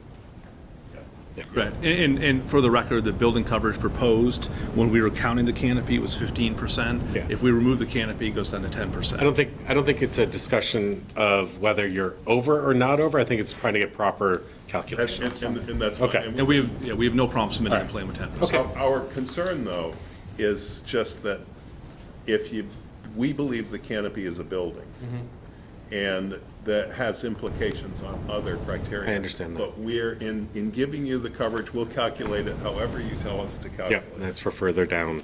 Further down, Yep. we'd like to argue. Okay. All right. Number 5, as discussed in the memorandum pertaining to application ST 1931, the applicant has not submitted a valid subdivision application for consolidating the 2 existing lots. Staff recommends the board review this application, but they chose not to close the meeting until a determination is made on the proposed subdivision. The decision on that subdivision will inform whether this project meets certain standards, including dimensional standards. I think that issue's been discussed. We're with you on that. Yep, okay. All right, moving on to comment.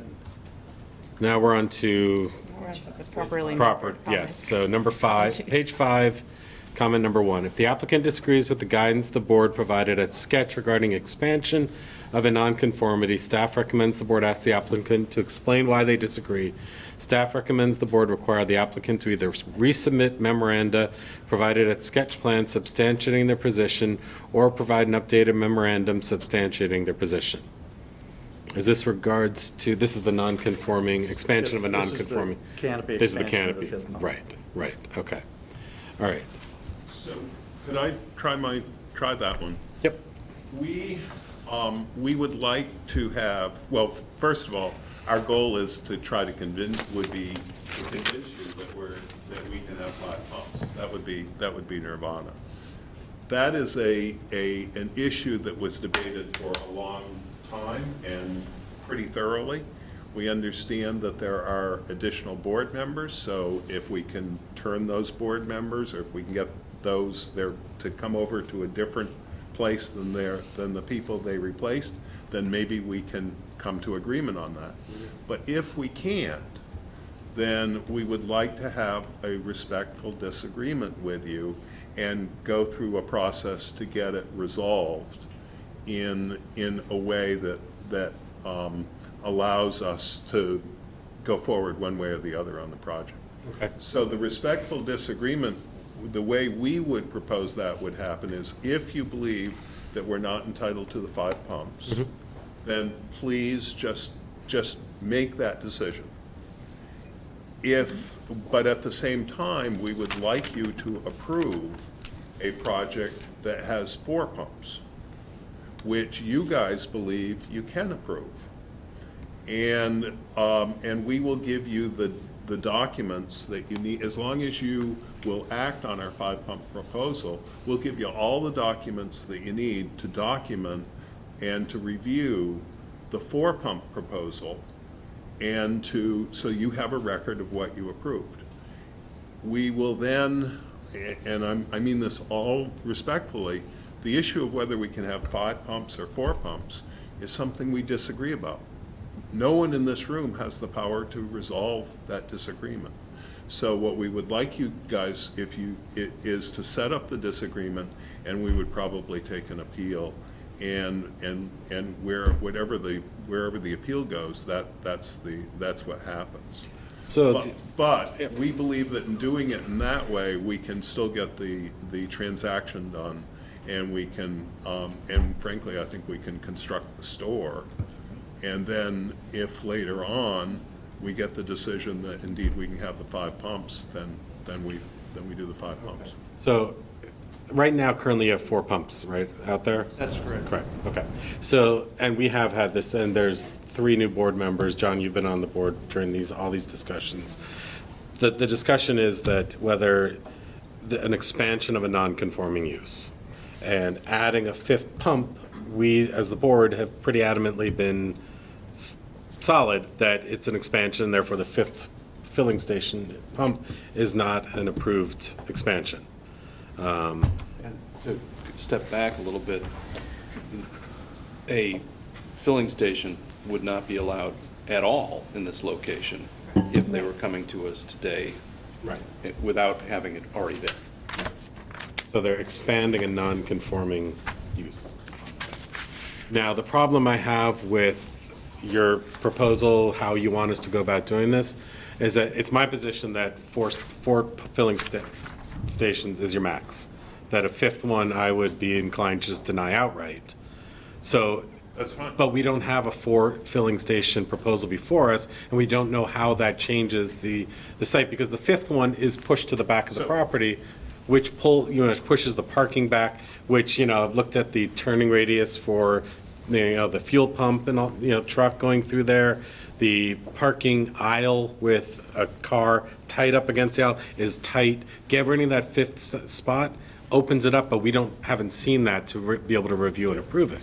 So as long as we understand, we believe that by submitting the 5-pump proposal, that you guys can say, well, this is a great project, but we're going to condition it that you only get 4 pumps.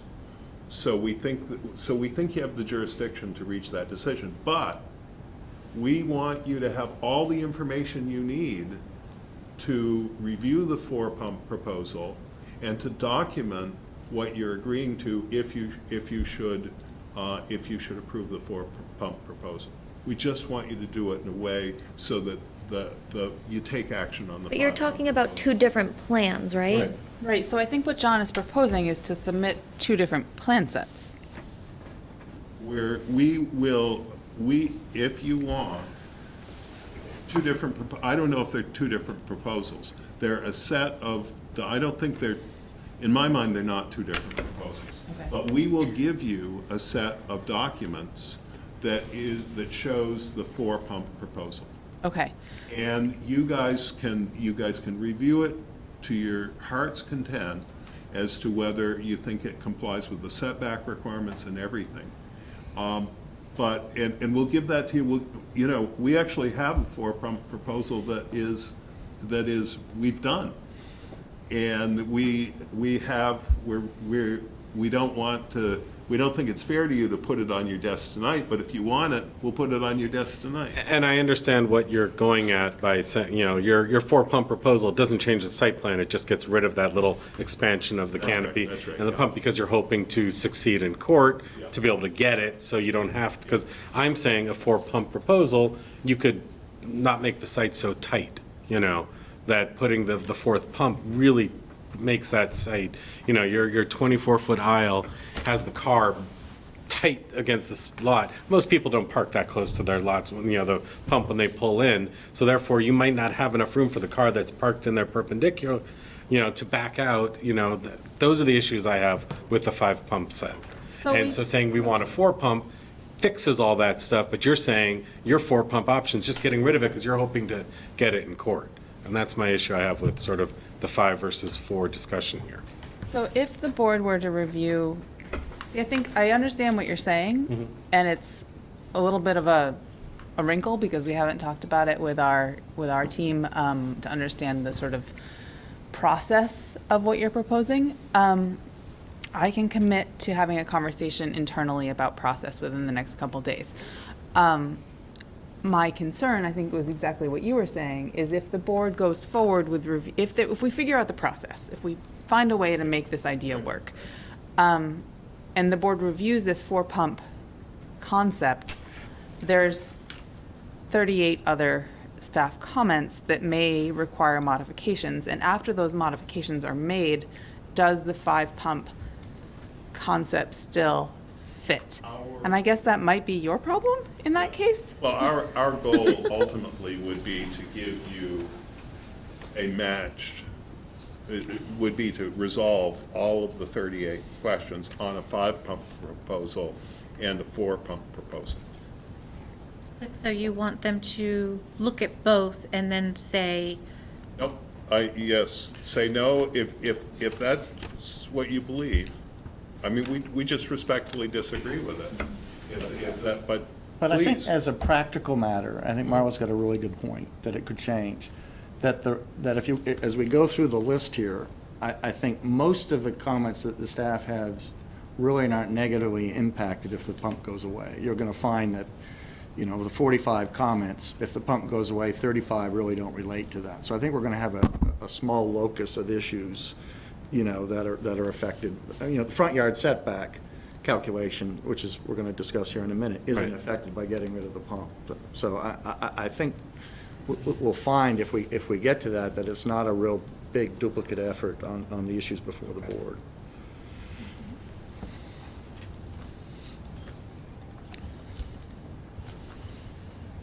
Okay, so let's get back to. So I guess what I'll commit to doing is figuring out sort of logistically if their proposal can work. And for the time being, I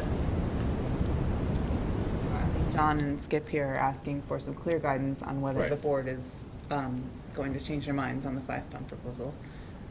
Okay, got it. Yep. And if they are not, then let's continue through the staff comments, assuming that we're going 4, to and they'll 4. present the 4.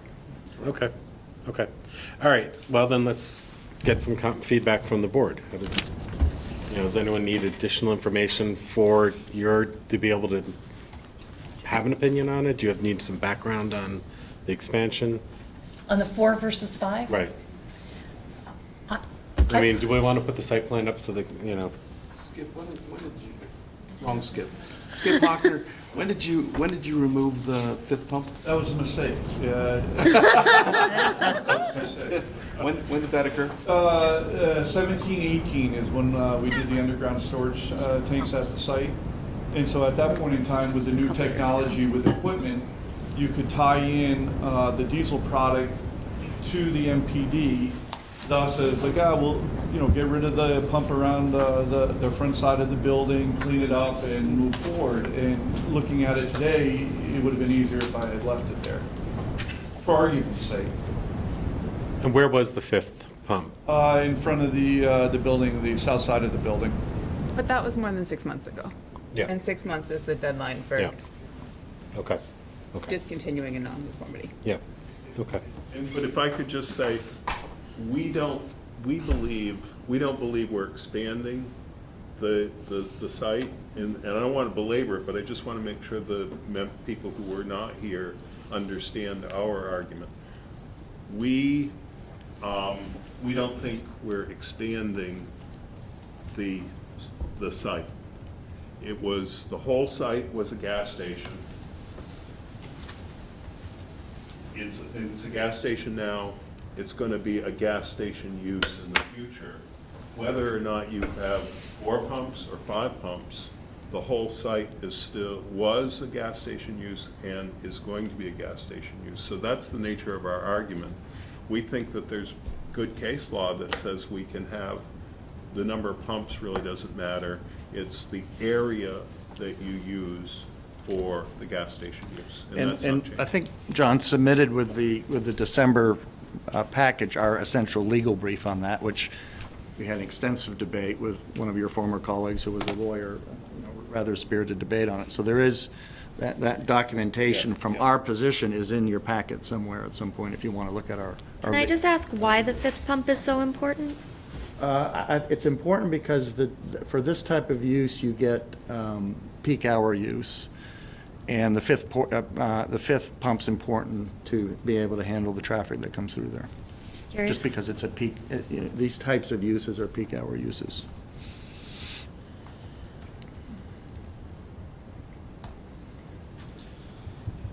Let's keep moving. Keep moving? I looked at the most recent letter, not the December letter, so. Right. Okay. All right. So I think that number 2 is pretty much part of number 1. It's whether we're not, or how we're going to move forward. Okay. All right. Staff comment number 3. Staff considers the board may require the applicant to reduce the front setback coverage in order to demonstrate sufficient frontage as required for multiple uses. Applicant responds, the DRB should review this project similar to other projects presented to the city where the applicant is asked to improve the front yard coverage over what currently exists. Current front yard coverage is 80%. The project reduces front yard coverage to 65%. It is common tenet of Vermont zoning law that making projects more conforming than exists supports approval. So update to comment number 3. For similar convenience store and service station applications on Shelburne Road, the board has required the applicant to fully comply with front setback coverage. Staff considers the board should not allow the existing front setback coverage to be grandfathered and should require front setback coverage to be reduced as necessary to meet driveway width, green space, and other considerations discussed elsewhere in the staff comments. So what staff is saying here is not necessarily that you should wholesale require them to comply, but you should not hold back from making modifications in the front setback just because they previously had 80% and they're now going to 65. Okay. If I can just talk a little bit about the history. The first meeting we had with this project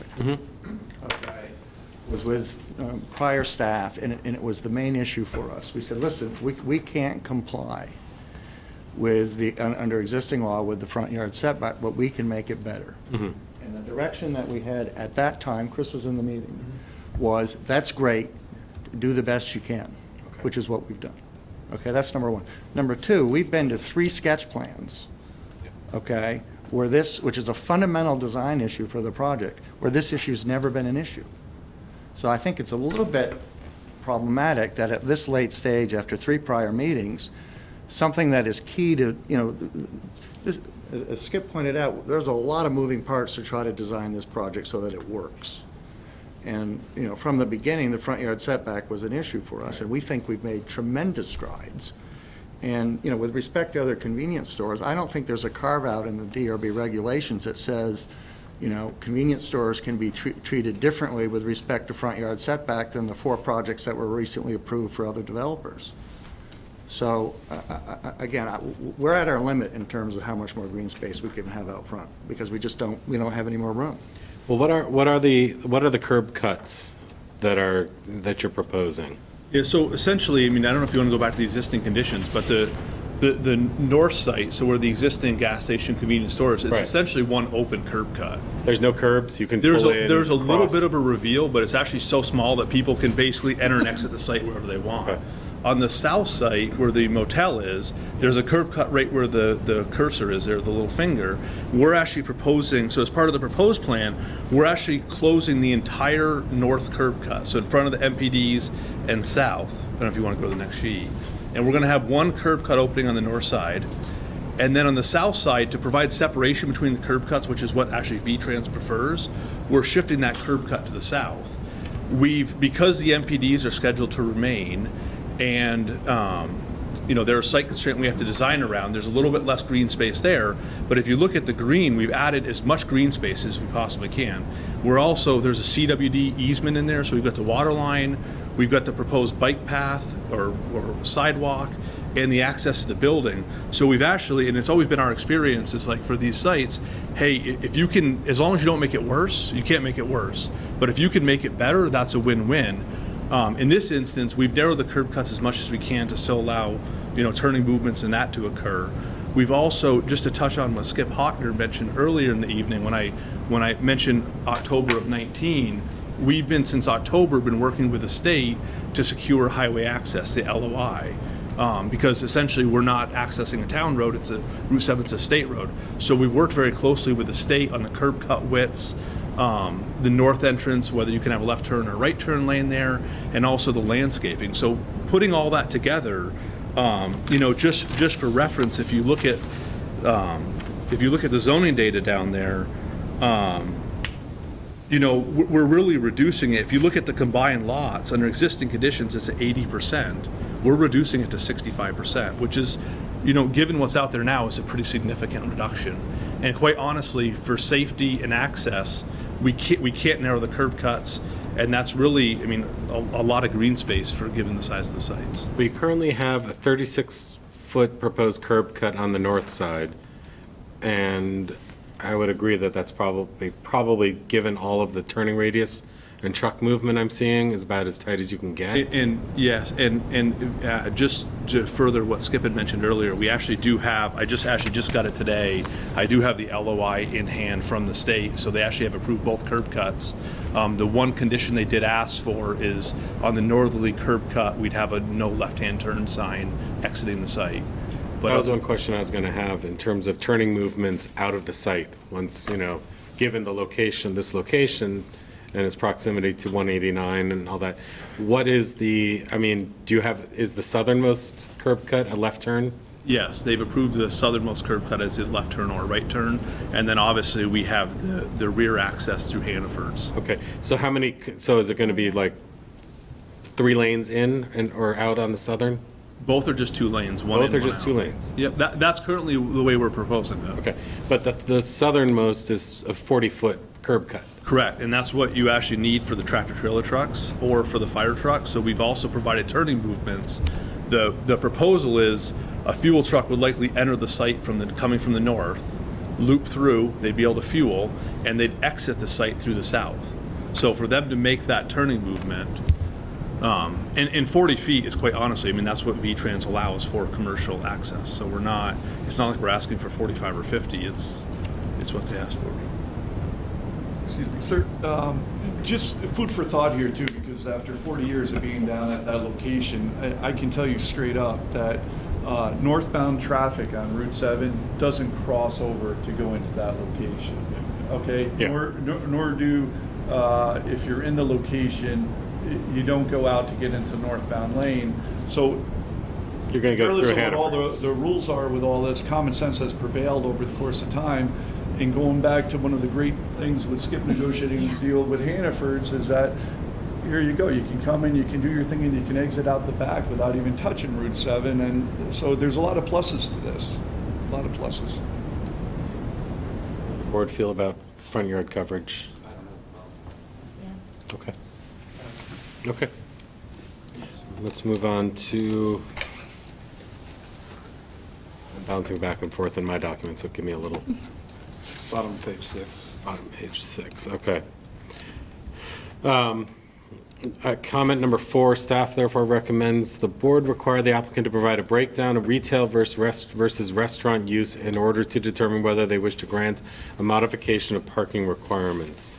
The applicant response to that was, as noted by the staff comments, this project is being reviewed under the LDR effective October 7th, 2019. That version of the ordinance provides there shall be no requirement for a minimum number of parking spaces, except as provided in Table 13.1. Table 13.1 does not contain any parking requirements for the use proposed by Valley. And then the update is that Section 1301B3D states that if a use is not specifically listed in Table 13.1 through 13.6, the parking requirements shall be the same as for the most similar use listed as determined by the Development Review Board. The board at Sketch discussed that parking requirements should be calculated based on one of the above 2 methodologies, and the applicant has had no objections. Staff considers if the board declines to provide a breakdown of retail versus restaurant, the board may either assume worst-case scenario and require 52 parking spaces, or categorize the use as service station with convenience store and require 42.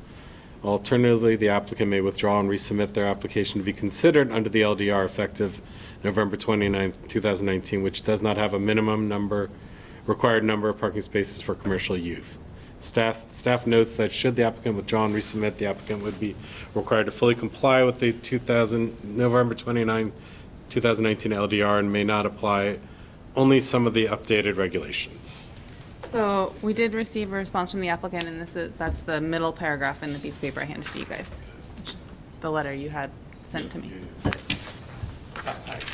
So, no offense, Marla, but the city council has made it clear that this is the way they're going.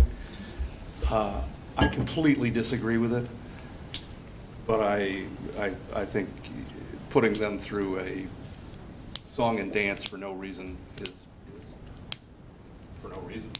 So there are some other minor modifications that they would have to meet if they were under the new LDR. Nothing major, but it does require screening of parking. October LDR. Okay, so I guess my question would be, do you want to be considered under the new LDR? Before we give you our final answer, I think we do, but we really ought to just look at, we can only be under one ordinance or the other. And so if we can fit under the new ordinance, and they're just minor changes, then yeah, we want to be under the new ordinance. In reading Marla's comments here, we don't have 42 or 52 parking spots. Right, and that would be what would be required under the old one. The project's over, so I don't think there's any option then. How many spaces do we have? 29, I think? Was it 22? I'd have to, I can tell you here in a second. Skip Valley, we have the ability, we've always had the ability to downgrade spaces. But it's only up to 25%. 25%, but we don't know what your breakout is. Listen, we're willing to do it, but all of a sudden, for some reason, we discover that the city council has said we don't need any more parking. Well, that's right. I don't understand why, but.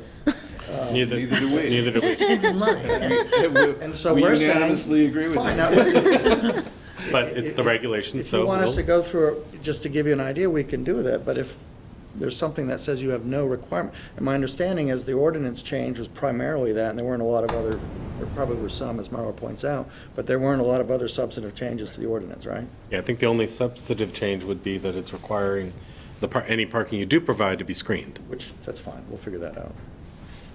So, and just, so I did not, and I apologize for this, I didn't state my argument as well as I could have, but I believe that the zoning changes became effective on the day that the city council warned them for consideration by the city council. The legislature has said that we don't want people sneaking in under the wire. So once the city council warns an ordinance, if the ordinance is passed within 150 days, then that is the effective ordinance. So I believe that the effective date for this parking change was in Was it in September or, but it was before we made our application. So we're not, I don't think we're bending the rules No, here. he's correct, but. And I think John has summed it up pretty much. There's been pretty clear direction Whatever to you us. want. Yeah. Just not both. Yeah, you don't even need the 22 you're providing, so, you know. So the question is then, the way, this excerpt that you have from VSA 44, or 24 VSA 4449, says that any new application filed after the date of the notice under the proposed bylaw or amendment and applicable existing bylaws and ordinances. So it has to meet both existing and proposed? How does that? For that 150-day period. Well, normal, so the explanation that I've been given is for during that period, usually LDR amendments are not mutually exclusive. Usually it's, you shall have a 20-foot setback, and then we're going to later require a 30-foot setback. Well, if you meet the 30-foot setback, you by default meet the 20-foot setback, and so there's no conflict with meeting both. Yeah, let's just, I mean, the city council's made it very clear what they want. And no matter what we say, it doesn't matter. Let's let these guys work off of whichever set of docs they want. And it sounds like it's the new LDRs. Well, as much as I agree with you on that, I do want to make sure that we are following Oh, yeah. the rules as, you know, and if Marla brings up the fact that, you know, it's an and situation, even if they're in complete conflict of each other, it sounds like there's a time period that the regulations state, which is just, it is kind of honestly silly, because, you know the board's position on the parking requirements, but it's now regulation, so we have to follow it. We have bigger issues than this, on this project. Right. So I guess I would ask Marla, you know, what is the issue of the proposed bylaw or amendment and applicable existing bylaws and ordinance if they're in conflict with each other? You know, one says you must have 42 or 52 spaces. The other one that's overrides it says you don't have to have any. Yeah, this is one of those situations that we sort of cross our fingers and hope doesn't happen when we're during that public notice period. Right. I mean, yeah, I guess so. I mean, I'm more inclined to go with John's route, where it basically says they're proposing a certain number of spaces. It's not zero, so let's be happy about that, you know. And I don't think staff has But any let's have them problem with it, screen but it. it's just the technical, it's just the technicality of, okay, if we're gonna be under. Right. I mean, I'm more inclined to say, you have what you have. If we can approve it as is after all of the other hoops you're gonna have to jump through, you know, and all the other criteria that this project has, let's meet the criteria that you gotta screen it, which is part of the new regulations. All right. Board comfortable with that? Sounds good. Totally. Okay. Marla, does that sound like something we can work with? Yep. Okay. All right, so that's the end of the ones that have detailed comments. We're going to now go back to the December 3rd staff comments and pick up on item number 5.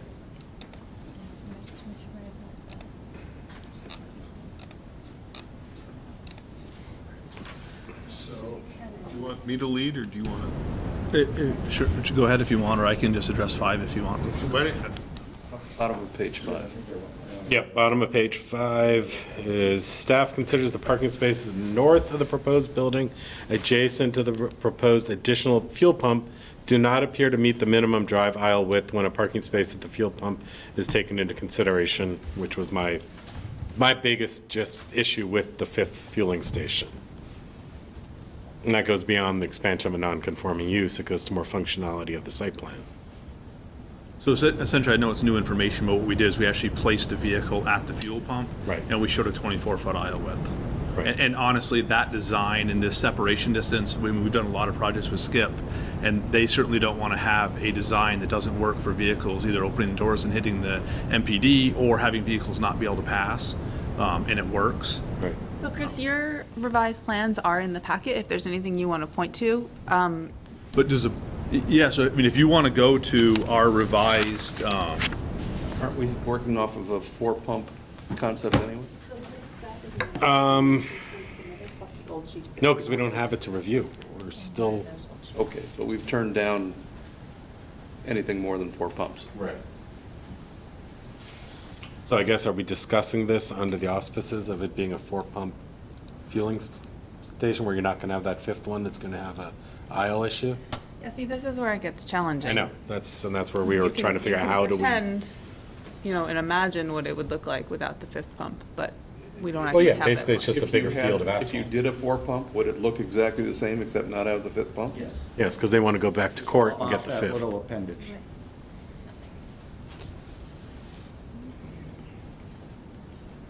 Yeah, so right where the cursor is actually, you can see the vehicle, Yeah. and then it's, I can't read it from here, but there's a dimension right there Yeah, that says dimension's 24 feet. Yep.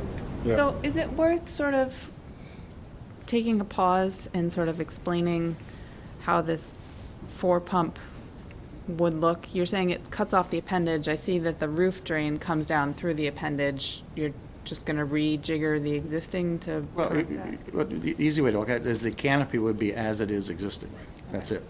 And that space would be pavement as it is now. And so none of the other site elements, those 2 parking spaces to the north, the dumpsters, the 7 parking spaces to the... I'm sorry, I'm just looking at the plan. The lighter space is concrete? The area in blue, so right there, the blue I'm represents saying the, north of that is concrete. That's the Correct. pad over the tanks. yeah, and that has to be concrete over the fuel I tank. just was Yep. confused, so. So I'm guessing that it's not something you would be willing to entertain if we said we don't want the 4th or the 5th station. You shift the whole existing canopy further to the west to, create some distance separation from Shelburne Road. I'm not seeing much, When Skip said that 2 years ago, he spent a lot of money to redo all that, like I said, it's wishful thinking. he hadn't done that, then. Yep, maybe- and also it removes your ability to go to court and get your 5th spot. Well, Yep. Okay. So, number 5, staff considered the additional parking aisle width. We're getting rid of the 5th spot, eliminates that issue. And I if think they, it does, and I think they've shown that they've got 24 feet, so I think either way. Okay. I don't have an issue. all right. Actually, can I make a point on what John said? I think that might be a really good way to go through these. Does the board's response to this change if there is a 5th pump? Yep, okay. Yeah, yeah, okay. And if it's clear that we're asking for 4, which it seems as though we are, you'll submit a revised one showing 4, and then you can, but it's not going to change the layout, it's just going to get rid of that. Blue So that you can, circle. so you keep your option of going to court and getting your 5th. Right. Okay. And, but we're saying is that even with the 5th spot, at least it meets the site plan criteria of a 24-foot width. Correct. Which the court would have to determine as well anyway. All right, so item number 6, staff recommends the board require the applicant to address the comments of the Director of Public Works above. So the staff comments from Justin in reviewing the traffic memo prepared by RSG. Could not find any information other than brief mention at the bottom of page 5 on the project's overall impact on safety to the public relative to Route 7. Term movements, I'm not going to read the whole thing, but will you guys respond to that? Have you at this point? I think respond Yeah. with respect to the. Yeah, so essentially, the project has access to a state-controlled, maintained, highway. So our access, our traffic has all been reviewed by the state, and we did just receive the LOI today. So they have approved it. In regards to commenting about the right-hand turn, when he talks about the left turns and right turns, so it's new information we have that we can get back to Justin and chat with Justin on. But essentially, we do have the LOI for the project as currently proposed. Okay, so you'll get that information to Justin and Marla. Absolutely. Okay. And then as we go on, there's also the bike and pedestrian improvements Right. we can review with Justin. Okay. All right. Staff also recommends the board invoke technical review of the traffic memo in order to provide further analysis. I recommend we do that. So, This is state roads. Do we normally deal with technical review on traffic on state roads? Oh, absolutely. We do. Okay. This project is not subject to Act 250, correct? So, could I, Yeah, go ahead, John. I think that there are 2 traffic issues The one traffic issue is, are we complying with the state, which has the jurisdiction over the road? Does the state consider what we're doing to be safe? And the state, as I understand it, the state looked at it and they said, you're creating new traffic that is not significant. What you're creating is not significant enough so that you need to do a full bore traffic study for us with regard to the issues, some of the issues that Justin raised. The state has the jurisdiction over that issue. They've issued the letter of intent. We think we've addressed that. There is a whole nother set of traffic issues that relate to the traffic overlay, compliance with the traffic overlay. We paid for, and I understand we've paid for or will pay for, I'm not sure we've gotten the bill, but to pay for it. But we've paid for the city to hire its traffic engineer to respond to our traffic overlay submission. Oh. The traffic engineer reached a point where he said, look, I have given you an answer to all of the technically related issues, and we have responded and adopted his answers to all of those issues. There's another set of issues where the traffic engineer said, but the board, not me, but the DRB has to make a judgment here, a balancing as to whether the additional traffic improvements that we're making justify our compliance with the traffic overlay district. That will include the fact that we're doing the bike path, and it includes a whole bunch of other things, and Corey is here to address those. But we think we've done everything your traffic engineer has asked us to do on that. But there are issues that the board needs to address. We've submitted our best shot at answering those, and we don't think you're going to get any more information from the traffic engineer. It's really the board's decision. And I would sort of put this in the category. So if you do, there's a mathematical calculation you do for trip ends in the basic underlying analysis, okay? And when you do all that, which we were in agreement with the town's consultant, we're short of complying with the trip end requirements, okay? But there's another body of a language in your ordinance that allows some discretion, and it's not formulaic. And I'm not sure how, we prove that case if you do additional things that improve the traffic for the location, okay? So one of the main additional things is the implementation of the new bike crossing. Now, how many trip ends is that? I mean, Corey can address it, but I think that's kind of up in the air. A second thing we're doing is we're removing the pumps from across the street. What value does that have on overall traffic on the other side of the street? May have a lot, may have none. I'm sorry, that I didn't. What other side of the street? The Sunoco pumps on the other side will go away as part of this. So we're conflating a little bit, and I think we're okay with kind of tabling staff comment number 7, because staff comment number 8, it gets into what Skip's talking about now. The traffic overlay. Right. Right. Okay. So we're talking about the traffic overlay, and maybe, to John's point, maybe the safety element of the traffic memo isn't the city's jurisdiction, but the traffic overlay district elements of the traffic memo are the city's jurisdiction. So I think that maybe staff comment number 7 should have been under 1002, and then this conversation would make a lot more sense. So I'm still confused. Where are the tanks that are being eliminated? As part of this project to help with traffic calculations, the 2 pumps that are at the gas station across the street go Across Shelburne Road? No longer going to be a fueling station? If the pumps go away, that would. If the pumps go away. So the applicant Now, do you own that? How can that be part of this? There's an understanding with the landowner about how that would work, yes. Okay. So this project is in the traffic overlay district. The traffic overlay district has a certain trip budget and I apologize to Mark and John, we've heard this on a million other projects, but I think this might be the first traffic overlay district project that you guys have done.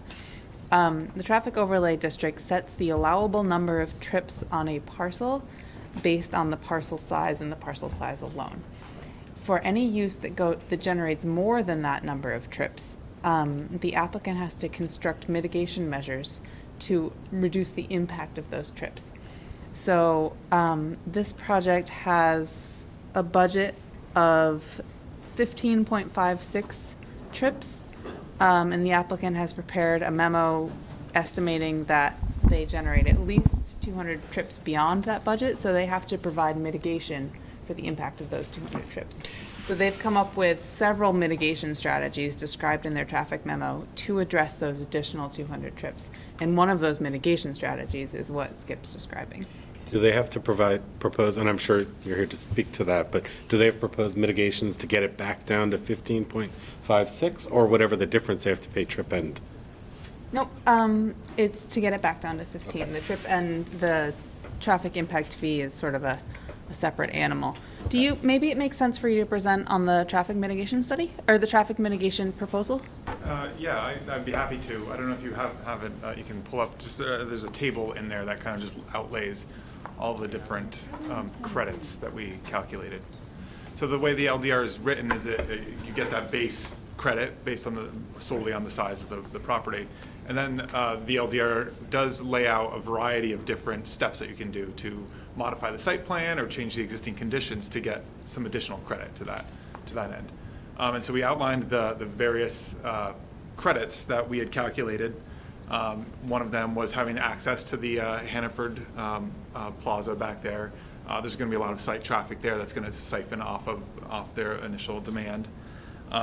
We considered just the grouping of the commercial developments there as sort of like not a PUD, but that's like a similar thing that we kind of call it, where there's going to be some internal capture there, where somebody's going to trip chain, where they'll come fill up at the gas station or go to the restaurant, and then go get groceries at the Hannaford.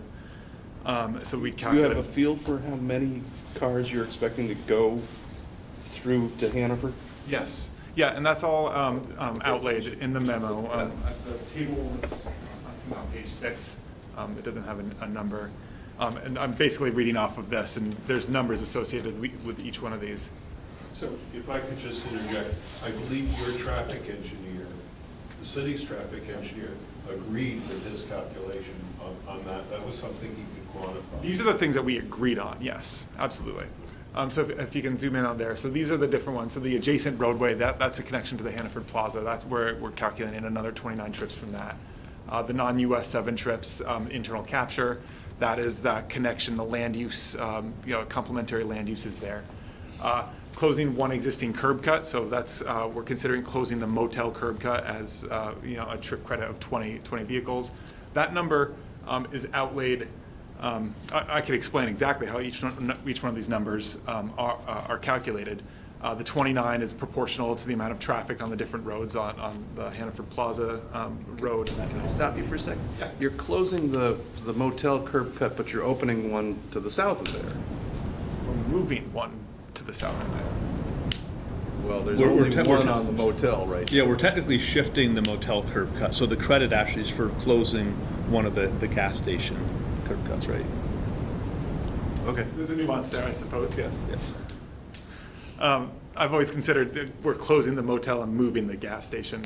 Whatever. That's, I just, same. So yeah. you end up with 2 instead of 3. That's all that matters, right? Yeah. Okay. So the 66 internal capture there, that's calculated based on trip generation rates and everything. That 20, that's a nice even number. That is directly out of the LDR. It says if you close one, you get 20, a trip credit of 20 So to John's point, you've got close one existing curb cut is 20 trips, and then relocate gas station curb cut, which you just said is the same as 20 trips? Also, I believe that came from the LDR, so there's a couple different calculations there that if you close one, you get a certain, and if you move one, you get a certain. And the way that so even if we say that we're not closing the motel, we're closing the gas station, we are still moving the motel curb cut south of where it currently is located. It's now on the very southern end of the property line. And did you also say we're that, narrowing it. did you say these numbers you've reviewed with Justin and been in agreement? With George Jacquemart, Okay. The city's traffic. Okay.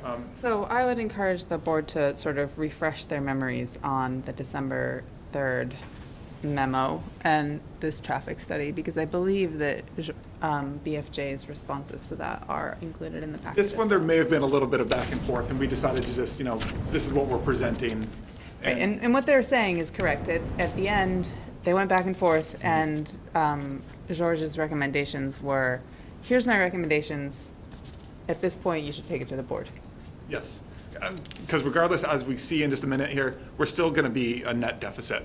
So we're then providing some things after that kind of account for that. And the adjacent land use connections, that's going to be the connection to the tire warehouse to the south.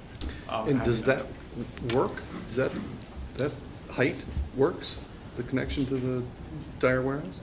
Along We're at the same, roughly the same elevation. Sure. Shelburne Road, yeah. Because it's quite low in the tire warehouse. Back, right, but not. No, in the front. Yeah, but you gotta remember though, our road, if you look at where the connection is, our road drops down. Oh, you're quite a coming bit. down. Yeah, so we're going down, it's kind of at the midpoint. Yeah. Okay. So that leaves us, plus or minus 20 trips, whether or not, we consider the moving of the driveway and closing of a driveway to be two separate credits. That leaves us with several recommendations or mitigation that we proposed here. One of them was the bicycle crossing efforts, which they're difficult to quantify the network benefit to that, but it's not just a network benefit to people coming and going to the Maple Fields, the site here. It's regional, like it's going to be people that were driving to go to Red Rocks Park. They're now going to feel more safe to bike and walk over there. So I think that it's a really challenging thing to quantify and put a number to, and that's where George and I kept getting into that back and forth of how are we going to actually quantify that. Question, in regards to the connection number 5 to Tire Warehouse, do you have an agreement with the property owner? We haven't had a written agreement yet, but we've had a discussion and I understand. Okay, so obviously any Well, part we- of final yeah, we'd or have to have the some next steps, final we'll have to see that. cross easement. And it's Yeah. the same way with the shopping center. Okay. Pretty positive for them. Could I continue just to scroll down, because I apologize if I don't want to go, I think I have an older version of what I actually submitted. Where do you want to go? To these mitigations, yeah, so there's the improvement to the bicycle and pedestrian crosswalk, that's the improvements to the Queen City Park intersection there. Can you keep scrolling, I'm sorry, to number 2 here.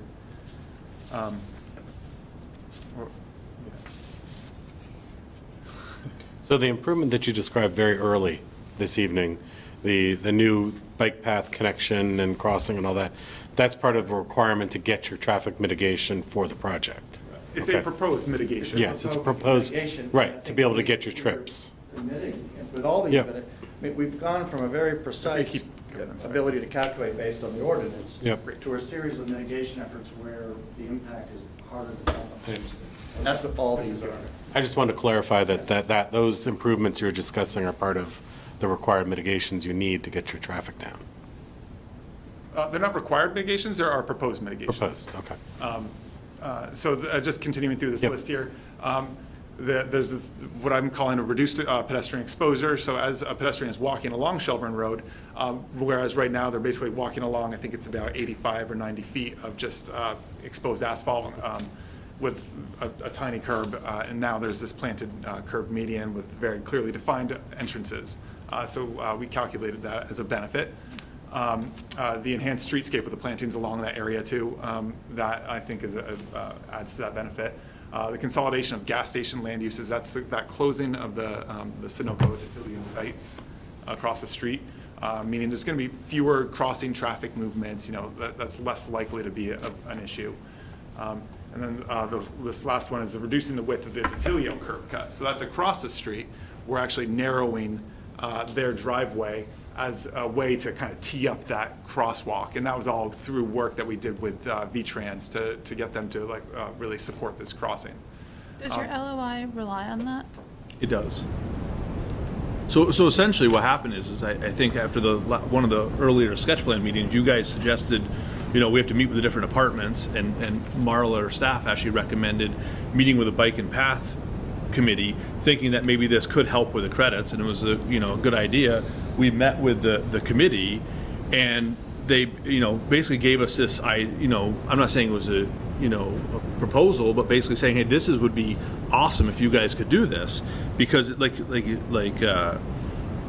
Skip was saying, I mean, the old crossing was north of Queen City Parkway. So we took this proposal, we went to V-Trans, and basically it's not just a matter of restriping the road and changing a couple things. It's signalization poles, it's a lot of work. And it's a big project. It also includes widening the sidewalk from Lindenwood Drive all the way north of Detilio's, so like right at the Detilio-Coto boundary, and then having the crosswalk. And so we put it all on paper. We worked with Corey. He looked at the signalization, looked at what had to be done. We met with V-Trans after several meetings and back and forth. They've approved it. So it actually works out well. There are some specifics in the permit about when it can be constructed, because V-Trans is actually doing work along this corridor, which Corey can speak on, but the two projects actually align themselves quite well. And the improvements at that intersection were identified in a scoping study from 2005 and was identified as the preferred alternative. There's some modifications to it to bring it up to modern standards, but otherwise it's essentially what was recommended in 2005 through the whole public engagement process. I think it's a great idea. Yeah, no, that's huge. I mean, just, I've done that walk between the tire warehouse across the mile will be much better. And also just, my family lives, bikes and lives up and crosses there to get to Red Rocks. That'll be so much. Oh, it's been impossible so much easier. forever. Yeah. That's a great idea. So all these are the proposed mitigation factors to make up that 96, or I forget exactly the total credit, 76, yeah.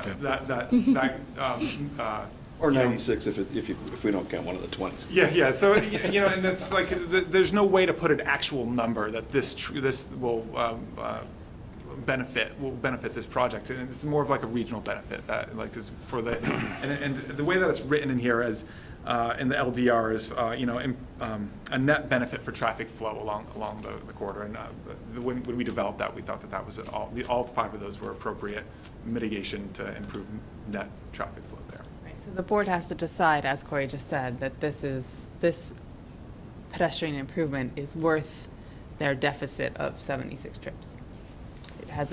It has the same impact on the community as reducing the impact of 76 vehicle trips.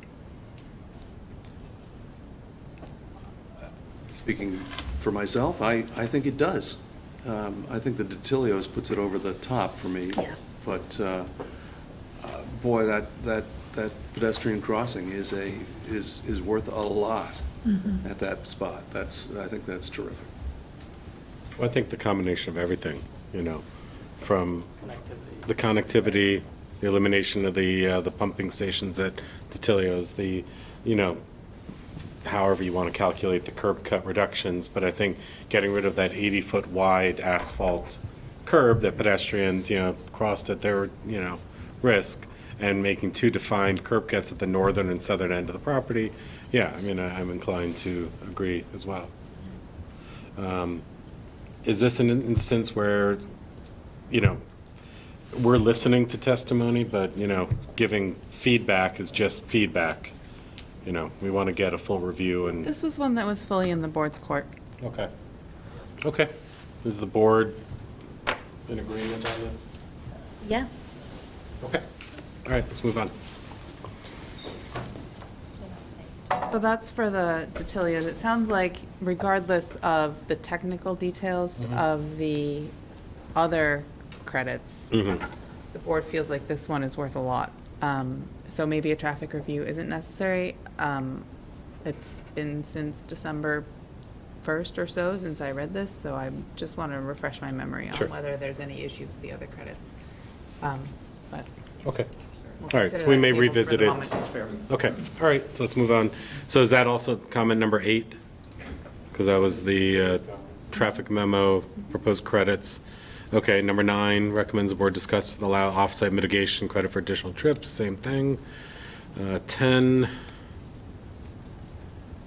Okay, number 10 seems to be the same thing. Staff recommends the board consider how many credits the mitigation may be eligible for, but considers that the board may wish to defer this discussion until after the independent technical review is complete. Staff recommends the board take into consideration the number of trip credits.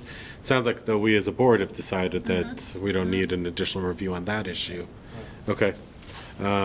Number 11, staff recommends the Bicycle and Pedestrian Committee be requested to review the proposed Shelburne Road crossing at public meeting with the applicant in attendance. Has that been done? Is that what you were talking about before, that you want to? No, that was before, so Kathy Frank is here. Okay. We can ask her if they've had an opportunity to review. Okay. Are you saying you'd like us to meet with them again, or? No, I'm just going to ask, you've met with them, and I wanted to ask, there's a member from the bike and so. Have you guys had an opportunity to review the plans now that they've actually developed them? We haven't seen them, but we have a meeting next week. Okay. Okay. Yeah, we're happy to Yep. attend. Yep. Better, we have to get our materials in time. That's fine. Do Yeah, you think we're that's happy. something, do you think looking through the plans is something you could fit onto that agenda? Okay. When, do you want that tomorrow, or when, do we just make a submittal to? I can, it's the same plans, right? Exactly. Yeah, Yep. so I'll just make sure that they make it to their staff person. Yep, and I'll send you the LOI so you have it, and that way you guys have it. Okay. Yep, perfect. All right, moving on. Item number 12. Staff considers the step back detracts from this standard while the architecture surrounding the entrance supports it. Staff recommends the board discuss whether they consider this criterion met. So let's go find out what the criterion is. Urban Design Overlay District. Ooh, Urban Design Overlay District. So this is the Shelburne Road corridor Yep. stuff that's sort of like form-based code light. Okay. Okay. So entries, to be an operable entrance as defined in the regulations, this criteria appears to be met. Serve architecturally as a principal entry, front entries shall be the focal point of the front facade and shall be easily recognizable feature of the building. Possibilities include accenting front entries with features such as awnings, porticos, overhangs, recesses, projections, decorative front doors, and side lights, or emphasis through varied color, special materials. This requirement does not preclude additional principal entry doors. Based on the provided floor plans, the applicant is providing one entrance facing Shelburne Road. This entrance is on the portion of the building which is stepped back from the front of the building by approximately 30 feet. The applicant has provided an elevation of the building. Could we bring that up? Is that Plan B? Yep.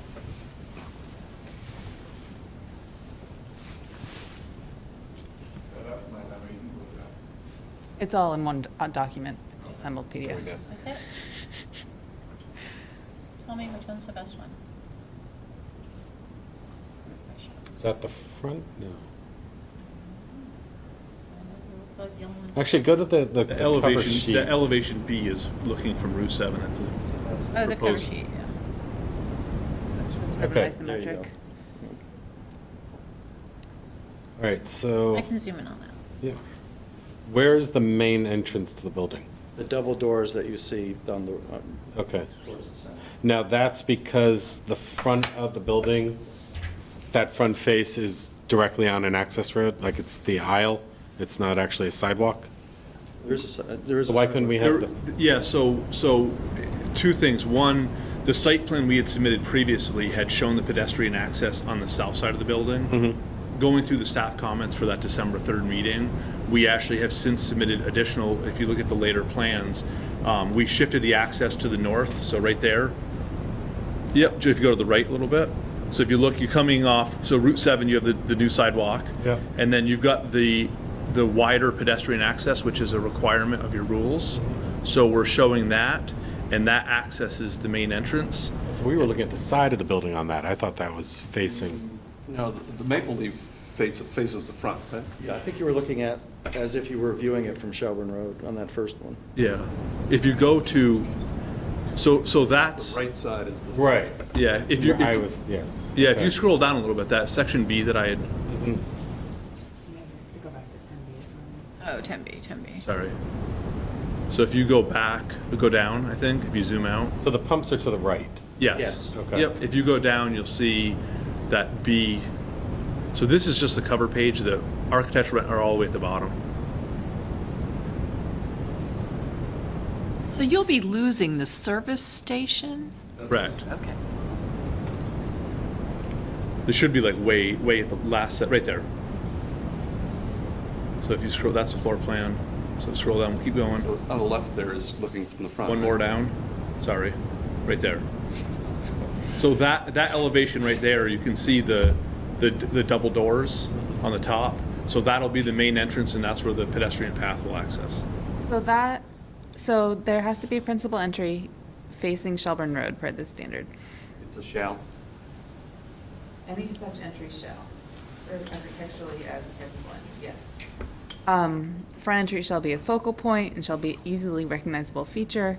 So, the staff comment here is the architecture surrounding this entrance does support this standard. It is a principal entry, but it is stepped back. So, sort of a little dichotomy that maybe the board should discuss.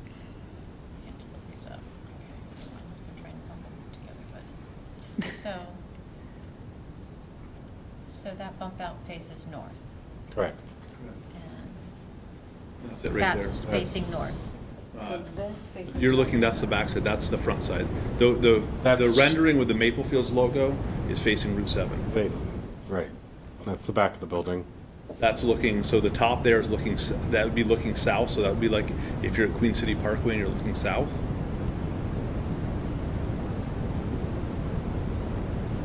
And those are all kind of at an angle.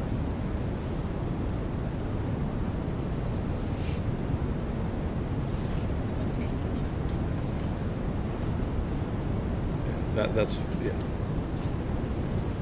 Okay, so the big blank face, that's not the back of the building, that's the This is side of the Shelburne building. Road. Yes. This is Shelburne Road view. Right. Correct. Yep. So is this standard that the entry must serve architecturally as a principal entry, be a focal point of the front facade, and be an easily recognizable feature of the building met by this entrance? So the rendering in the upper right-hand corner is facing. So that's if you're slightly north of the project, looking kind of southwest. Big glass if that wall helps. to the left. This is, the walkway would facing come to Shelburne here. Road. Correct. Right? Yep, So correct. the walkway The- walks you into here. Yep. Two-story space is set back. by Even though the it's set back, it faces, now, if you want us to dress it up a little bit more, we're happy to do that if you don't think it's prominent enough. But So when Build- you're, the building's a when very you're nice on building. this sidewalk, you'll walk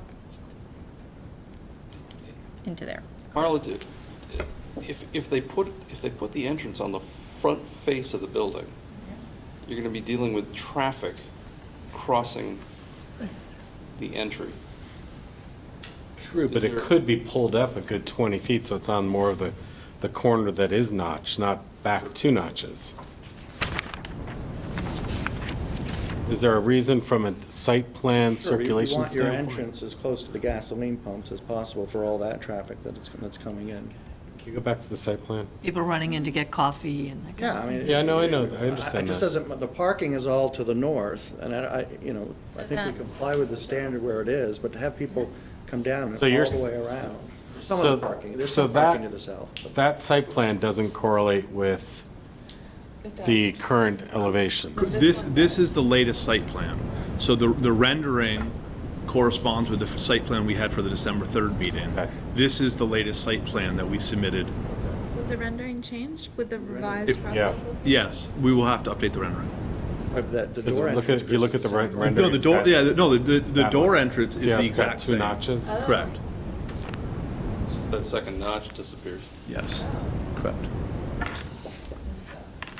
Is there any way to pull that, the two-story volume entrance closer to Shelburne Road? I don't think so, because we lose the handicap parking spot. There's, Can the handicap parking spot go on the other side of the entrance? Like shift the bump out right and shift the. Can't it go So to the problem is, though, is we have the turning movements for the truck. So that area, that's kind of why we don't have 2 spaces there, we only have the 1. So when the truck makes, after it fuels and it makes that corner and it's heading south, the rear wheels just barely miss that handicap space. I mean, could it be shifted slightly? We'd have to, building Comes, Correct. the building comes this way, the parking space goes on the other side of the notch. It can't. Then, yeah, the Truck trucks won't can't make drive the turn. through. Because it'll clip the building No. at that point? If you look at, so can we go to the turning movement plan? Because you actually have space to shift it down. I mean, again, I'm not speaking for Skip because Skip would have to make the call. I mean, technically, Yeah. it could be shifted over to kind of where the handicap space ends. Right. Or it could be enlarged, I guess, also. But then we'd lose a handicap space. But Pretty nice turning movement, Chris. Do you want me to zoom in there? Yeah, I mean, it's pretty tight. Well, now what happens if you don't have that gas pump? Right, because we're talking about two scenarios here. Get rid of the number 5. it doesn't change it.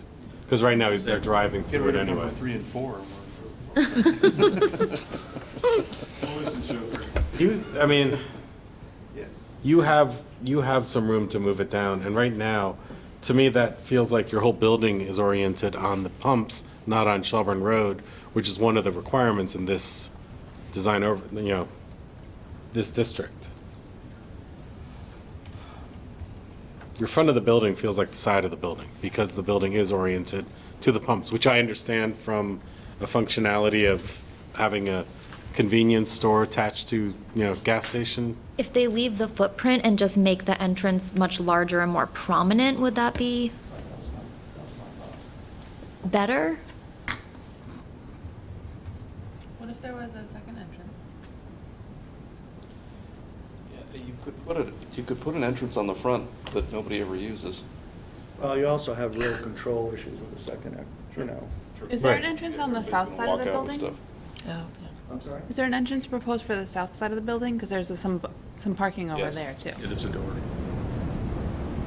That's a straight shot. That's 2. When you get to 3, it gets Right. complicated too. Okay, can we look at the floor plan again? In this one? No, gosh. It's above that, so if you It's go. above that. Yeah, if you go up, it's above the renderings. There you go.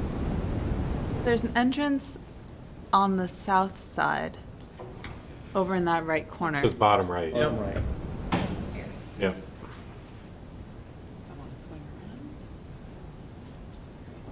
You're talking about, Mario, you're talking about just move it, take it away from there and move it to the front?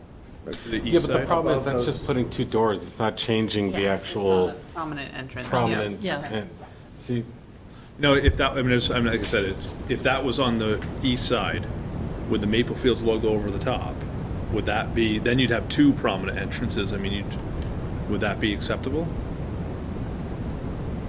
So the design would remain the same, but that would basically be rotated around.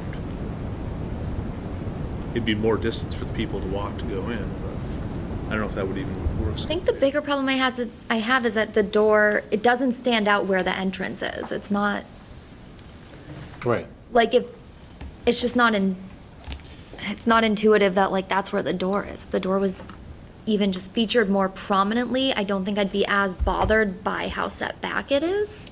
But they could. Why don't we, why don't we expend some effort to try to, See, if you, I guess I'm acknowledging the issue you have, but I think that if you moved your handicap spot, let's you see know, you maybe can get without some moving space. the You have appendage, turning is there movements. something we can do, either with a second door or more, that we can come back to? Why don't we do that? So you're looking at something. Looking at the issue we're having is the prominence of the main entrance That's to the fair. building. That's fair. Okay. All right. So, moving on to item number 13, staff recommends the board require the applicant to update their plans to provide direct pedestrian access to the front entrance facing Shelburne Road. Same discussion. So we'd updated that, yeah. Yeah, And so whatever changes you Right. make, you'll still be. reflect that. Correct, yep.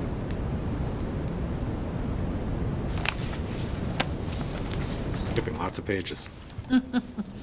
Okay, making progress. All right, item number 14, staff recommends the board discuss whether the 2 spaces on the tank area are allowed under this criteria. So 2 of the proposed parking spaces are located on the existing underground storage tank area. The remaining 3 front parking spaces are located in an existing vegetated area and are not subject to unique site conditions.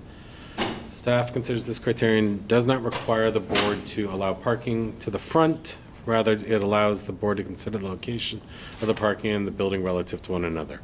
If necessary, parking cannot be accommodated to the side or rear due to site conditions, allows parking to be located to the front. They can just take the parking away. Yep. Well, so a couple things, do you want to wait till Don gets back, or do you want to keep talking? We can keep talking. So a couple things, and what might be helpful is if you go back to the front page of the staff report,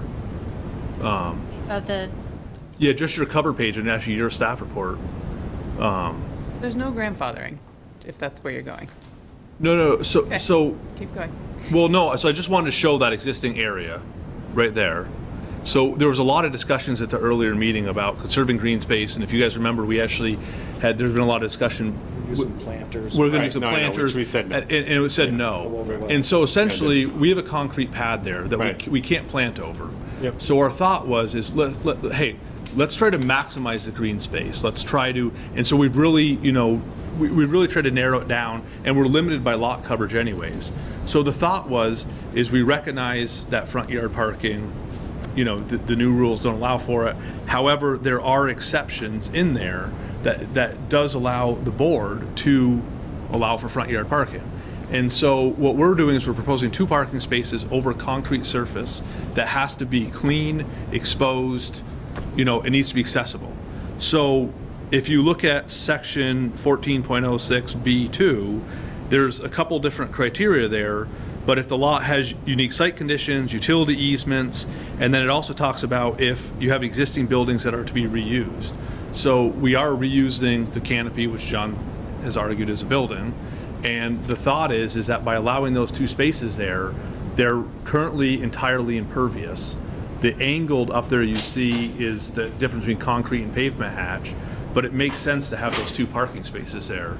Now, one of the allowances is that you need to screen it, and so Jeremy Owens, who's a landscape designer, is certainly open to providing screening where we virtually completely screen those from the north as well as the east side.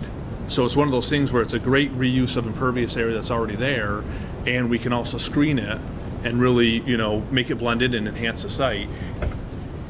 So that's kind of our proposal. I don't know, John's got a couple things he wanted to add to it. You have an air station on site? We have not shown one right now. It's like the perfect spot. It is. So There's one on the existing building. I'm not sure that staff's comments focus, or I'd like to expand the focus of staff's comments in you're allowed what is essentially a waiver under 1406B4. If the lot contains one or more existing buildings that are to be reused, and parking needs cannot be accommodated to the rear and sides of the existing buildings. So and here's where you have to differentiate between the legal parking requirement, of which there is none, versus the parking requirement that the developer needs. What parking does the developer really need? And I believe that Mr. Valley will tell you that he really needs all the parking that he's showing. And he really needs that. And I think what Chris is saying is, but if we can't park there, you're not going to get any more green space because there's tanks underneath there and we can't grow grass and trees over the tanks. So please give us the waiver and then everybody's happy. Well, I happen to agree with this for other reasons, but I agree anyway. I mean, I think you've got this 24-inch water line going through the middle of your property that gives you other problems that are enough for me to say, that's okay. We couldn't put parking. You don't have to get there my way as long as we get there. I don't have a problem with it. Rest of the board? 2 spots. Fine. Yeah, I mean, if these are screened and over pre-existing concrete, I think it would be nice to have them screened. Yeah, we can screen at the edge. Well, they're going to have to. There you go. Well, I mean, but I think the next comment on the staff comments might need some further discussion based on just those two spots be an issue. So, staff recommends the board consider whether the fuel canopy is a building for this criterion. If it is not, all 9 spaces on the northern portion of the lot are located on the front. Why is that if? So Queen City Park Road is a front, and Shelburne Road is a front. If the canopy is not a building, then everything in front of the main building relative to Queen City Park Road is in the front. So all of those spaces on the left and the 2 on the tank pad are in the front. Now, this is something we've discussed several times at previous sketches, where we've never, the Queen City Road has never come up as being a frontage road that we were considering parking on. It was always, you know, because we had the applicant come back multiple times because of, you know, parking in the actual front of the building. And I'm not saying actual like that's not, but, you know, always the discussion was to get it beyond the front plane of the building on Shelburne Road. And that the parking to the north and parking to the south was considered the side of the building. And that was always, like we said, the discussion was to get it beyond the Shelburne Road line of the front of the building. Why are we bringing this up now?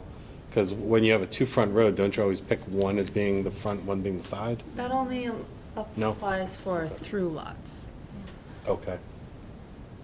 Say that again, please, Marla? If it's a through lot, which this is not, so it has a front on both the front and back, then you allow the parking to be on the front with fewer trips. So it is a front, you know, there are lots of things that aren't discussed. That's really all I have to say. Okay. As to whether it's a building, I think that's really the question, and we've faced canopies as buildings before.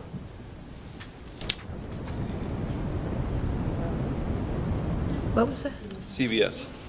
If I could just jump in, I don't mean to interrupt you.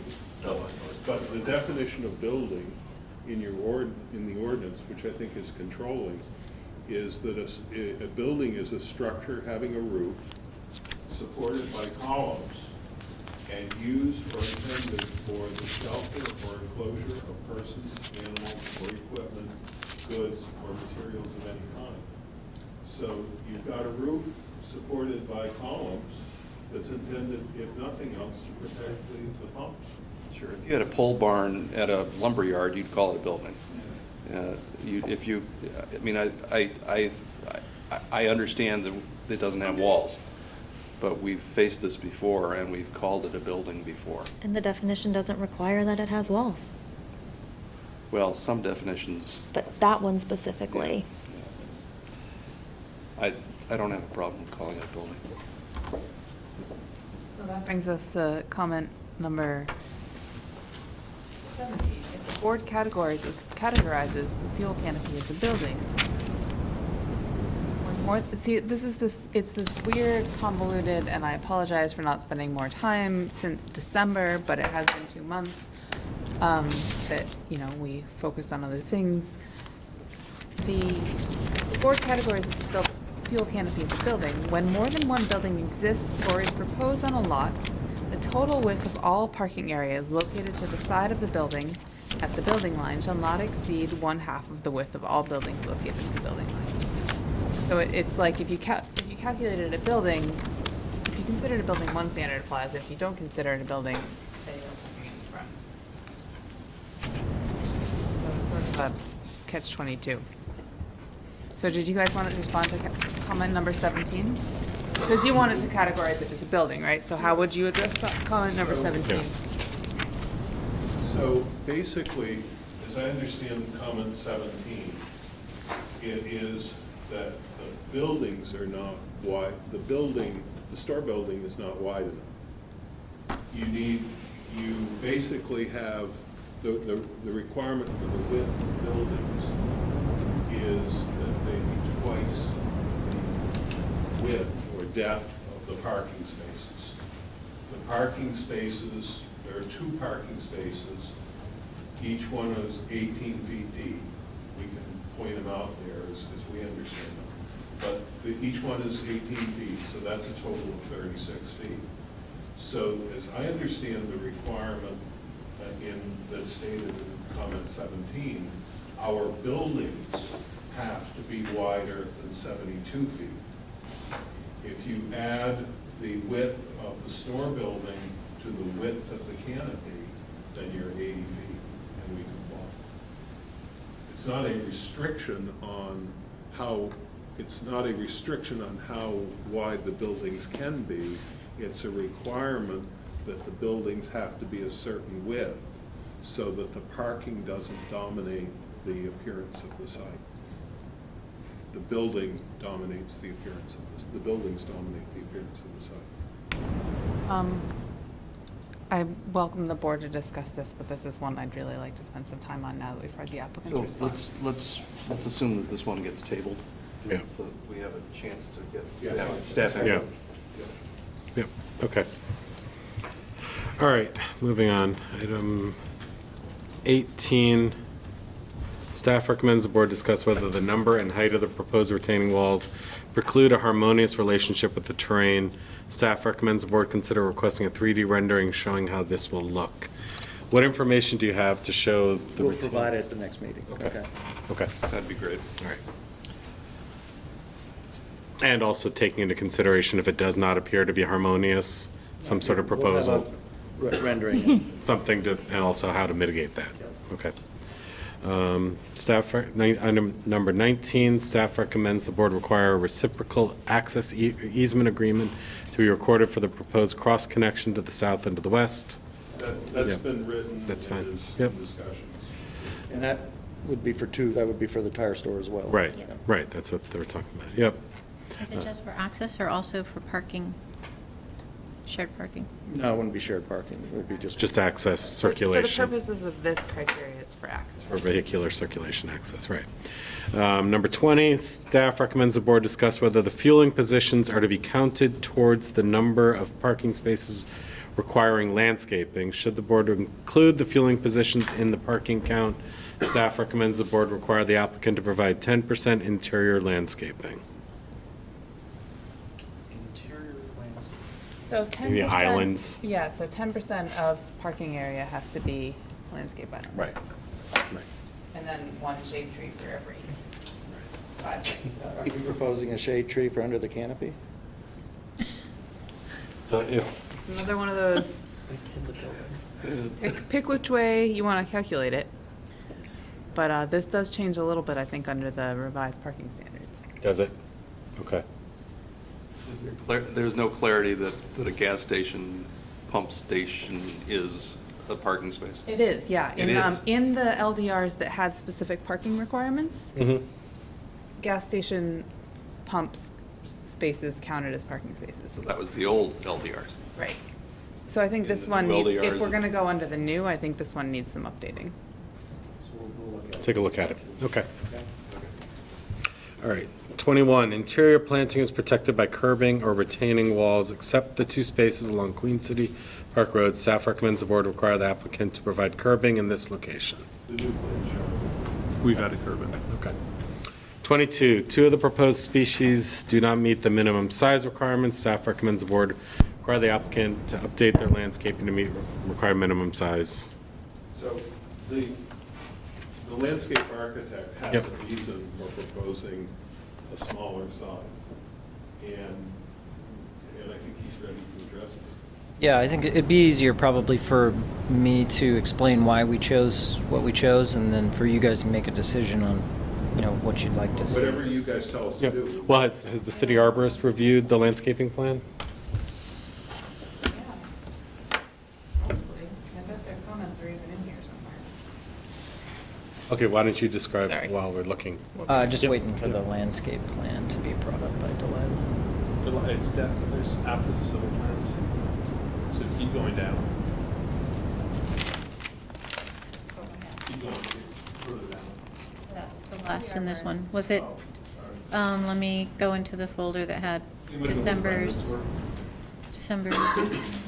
So the city arborist did review the plans, indicated there were no issues with the proposed planting. Keep in mind, the city arborist reviews the plans for plant health, not for compliance with the LDRs. Okay. And actually, his comments in the past to us on other projects have somewhat informed what I've proposed. He doesn't like to see trees planted too close together for the long-term health. Part of that's driven by the amount of soil volume that's below the plant, and the other part is driven by the amount of canopy space that's needed. So typically, street trees, generally anywhere, are a lot of times recommended at somewhere between 20 and 35-foot spacing, and Craig has told me he sometimes thinks 35 is not enough. And that a lot of times is because the green strip next to roads does not have a lot of soil volume. So in this case, I don't know what's going on. It seems like there's some kind of graphic over the...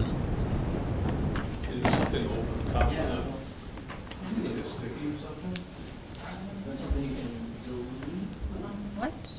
Well, that was the area I was going to talk about, so... I don't know. I don't know what you're seeing. This is the Don't plan. scroll. There's something here that's covering up the landscape plan. That's your paper. Click on it. Yeah. That's your plan. That's what's in the Maybe there was packet. some printing That's what was error in when the we reduced packet. it. That's That strange. was from December. All right, well, describe what you'd So, like to so have. essentially, you have a retaining wall that wraps around the parking spaces. Retaining wall that wraps around the parking spaces, and there's really only about 5 feet of space between the wall itself and the property line. And when they go to construct this, essentially they're going to put in the wall, and there's going to be a gravel base below it, and that gravel base is going to extend beyond the wall. And so you're going to end up with a situation where you have less than 5 feet to get a root ball that's 3 feet wide. And it's got to be dropped down behind that wall, and somebody's got to go down there and dig it. So in terms of access, that's a liability from a construction standpoint. Probably they're going to get on site and say, I don't have enough room to put this tree in. How do you want me to dig this? Potentially they're going onto the neighboring property, destroying that the grass, and even potentially digging in the wrong space and going over the property line. So we've proposed essentially a stepping down a bit so that it's more reasonable to get a big tree around that wall and to be able to dig that hole. They're going to have to hand dig it, because getting some machinery around that wall is not really going to be possible because there's only 5 feet. And it's also sloping down. Thank you. So we've got 4 trees planted there, giving them enough room for canopy space, as well as downsizing them so that we can get back there. So how tall is that retaining wall? The retaining wall, I think, is somewhere 7 feet. And what size tree are you proposing? I think it's down in that. Sorry. They're all right here. So the graphic we show you on the wall will include... Yep. Take that into account. So are those trees, and I apologize, I was doing a little navigation. Well, are those trees going to not get as big because they're in that location? So it's 2-inch caliper tree, and they will be able to get big because beyond the property line, there's more soil volume. They also will actually outperform as a 2-inch tree. They're going to outperform a 2.5-inch tree over time, just because they're younger when they're planted. They acclimate a little bit better. So we've just stepped it down a little bit to where we've got about a 24 to 28 inch root ball based on ANSI standard, nursery standards. So it's going to be a lot more reasonable for the guys to get back there and plant that. What is the ultimate final height of those types of trees? That's a Acer Rubin Red Rocket, so it's going to get pretty tall. It's not going to get super wide, maybe like 15 feet wide. Okay. So that's, canopy to canopy, giving enough space. That's like 30-foot spacing. These, I think, are around 25 to 27-foot spacing. So we've left enough room for mature canopy for a tree that grows vertically. We need that tree to grow vertically to provide some screening. So. Right, but it's starting at the bottom of the retaining wall, which is 7-8 feet. So when you park there and all that, you're going to be seeing pretty much the canopy, top of and the trunk is going to be seen from the... That's right. Okay. The other thing is that building that's to the west only has 2 windows on those facades, and those windows are very small in that they're at the end of the hallway. So there's a hallway on each floor of that building that services the units. And so it's really small windows, and then there's no windows into the units from that side. So that was one of the reasons why we did that, and all 5 of those trees are proposed at the same size. The other tree that was not up to the 2.5-inch caliber standard is a smaller specimen. So those are 2 ivory silk lilac trees. And part of the reason that we wanted to go with smaller trees there is, again, we are going to have limited soil volume, so having a large tree planted in a small space is really a recipe for not having overall health over time. The other thing is we don't really want a big tree dropping a bunch of leaves everywhere, potentially getting in the building, getting in the parking, and causing a lot of problems. So from a maintenance standpoint, it's a little bit easier to clean up. So those 2 trees at 2.5 inches in caliper, it's possible to search around and find it. My experience is that the contractors look around for something nearby, they can't find it, and they say, I can't find this plant. Terry, sorry to interrupt, but the 2.5-inch minimum is only for the shade trees, so those lilacs are not Required to be 2.5? right. It's only the ones that are to meet your 1 per 5 parking spaces. You have 22 parking spaces, and just counting, looks like you have 1, 2, 3, 4. Those are medium trees? Is that what I recall? So if those aren't required to meet your minimum shade tree requirements, they can be smaller than 2.5 inch. Okay. So I think the staff comment was that 2 species were at 2.5 inches in caliber. So essentially, putting big trees right there is not recommended, and for smaller trees, getting a 2.5 inches in caliber tree is really hard, and it causes problems right at the end of the project. So I'm recommending for my client to not have to deal with that issue and to get something that's readily available in the nursery tree. So I'm going to ask the board if they're okay with proposing a little smaller caliber. So basically, sounds like the board is okay with it. Marley needs to check whether or not it's a waivable requirement. If it is, the board is fine with that. Okay. All right. 23, as discussed above, the applicant is proposing limited curb planting islands interior to the site. Staff recommends the board discuss whether the proposed layout meets the requirement of the curb planting islands. So can we go to the landscaping plan that shows the green?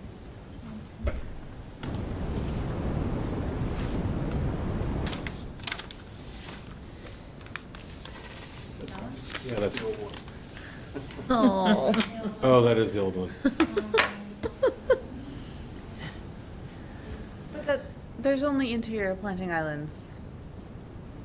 You're talking about this one? That's fine. That's fine. So where do we have, are there any interior plants or islands? So the interior planting island is essentially this one. Okay. And then you've got this one here, Mhm. which is on the south side of the wall, and then this is curved as well on the interior of the space. Okay. So are all of those proposed to be curved at this point with the updated plans? I mean, the one island that would not be curbed is on the northwest side, just because it's not adjacent to the parking of the building, where Jeremy pointed, right there, yeah. Oh, because I mean, it's that's a sidewalk. That's a sidewalk. But the sidewalk's curved. Yes, correct. Yeah, I believe that the updated plan that we submitted, a couple weeks back, fully complies with your curbing requirements. And we can verify that from the submittal. but- Okay. If it didn't, we will We make will, it. absolutely. Okay.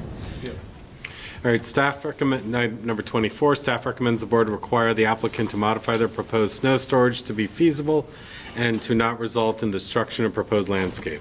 And so we have, the latest plans do show new storage, snow storage. The one thing I can say on a lot of commercial sites in the city has the same issue. In certain snowstorms, if we get 30 inches of snow, there is the opportunity that RL Valley might have to haul the snow to an approved off-site location. So we're showing snow storage best we can. It's going to work for the smaller storms. If there is a big snowstorm, it'll be relocated off-site. Do we get involved in approved offsite storage, or do they just say get it off? No, but we haven't had an opportunity to look at the revised location. Okay. Nor, I guess, to go back to the curb planting islands, but we can. Okay, so that'll be reviewed. Okay. Okay, moving on. Next page, item 25, staff recommends the board discuss whether to require the proposed shrubs and existing planter to the north to be interspersed with trees to provide better screening.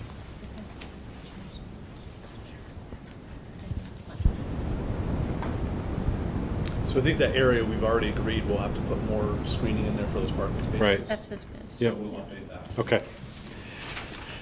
26, staff considers these, right, so as it pertains to abutting uses, applicants proposing shade trees between the project and the housing to the west, and between the project and the commercial use to the south.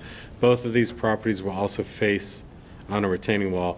So comment is, staff considers these trees, while potentially attractive, will not provide screening and recommends that a board discuss whether to require them to be interspersed with shrubs. So it may be good again to just talk about why we proposed what we proposed. So we talked obviously about behind the wall and the amount of soil volume, size of plants, and the canopy and spacing. On the south side, the tire warehouse to the south, that's pretty much a solid concrete block wall. So there's not really anything to screen from on that side. There are likely going to be some existing trees that are going to need to come out at the southeast corner of the site. So we've got 2 trees fairly close together to replace those. We've got a proposed potential future connection right next to that. And then as you move left, we've got an existing tree to remain, and then we're filling in 2 more spaces, 2 more trees before we get to the new intersection back to the back. So we're pretty much filling that space and filling it in with trees. That being said, if there's something specific you guys would like to see, we're all ears. So. The other component we have with the landscaping is we do have the relocated CWD transmission main, and they're acceptable with shrubs and smaller species, but obviously they don't want a big tree over their line with root structure. And the understanding will be is that even if we plant the shrubs there, if there was ever a water break or some reason they had to get in there, they'll remove it, and it'll be the applicant or the owner's responsibility to replace those. So there are retaining walls on the site, but as you can see from this plan, that we're covering up as much of that as we sort of feasibly and reasonably can. On the south side, for instance, we've got grasses. Back behind the building, we've got a row of, I think, crab apples. So there's going to be some color, there's going to be some evergreen, there's going to be some deciduous. And you're going to give us an elevation next week, or next time you come. From the back. From the back, Yes. So. Yep. We'll take a look at it at that time. Yep. Okay. All right, moving on, item number 27, bottom page 16. Staff recommends the board require the applicant to revise the EPSC plans to meet the requirements of Article 16, including that exposed soil be seeded and mulched or covered with an erosion control matting within 48 hours of final grading, and that a minimum of 4 inches of topsoil provided to cover overall finished slopes. I assume that's yep. Okay, several pages of stormwater comments. I mean, if it's helpful, Andres can just give you a quick overview, just of Sure. stormwater, and then maybe.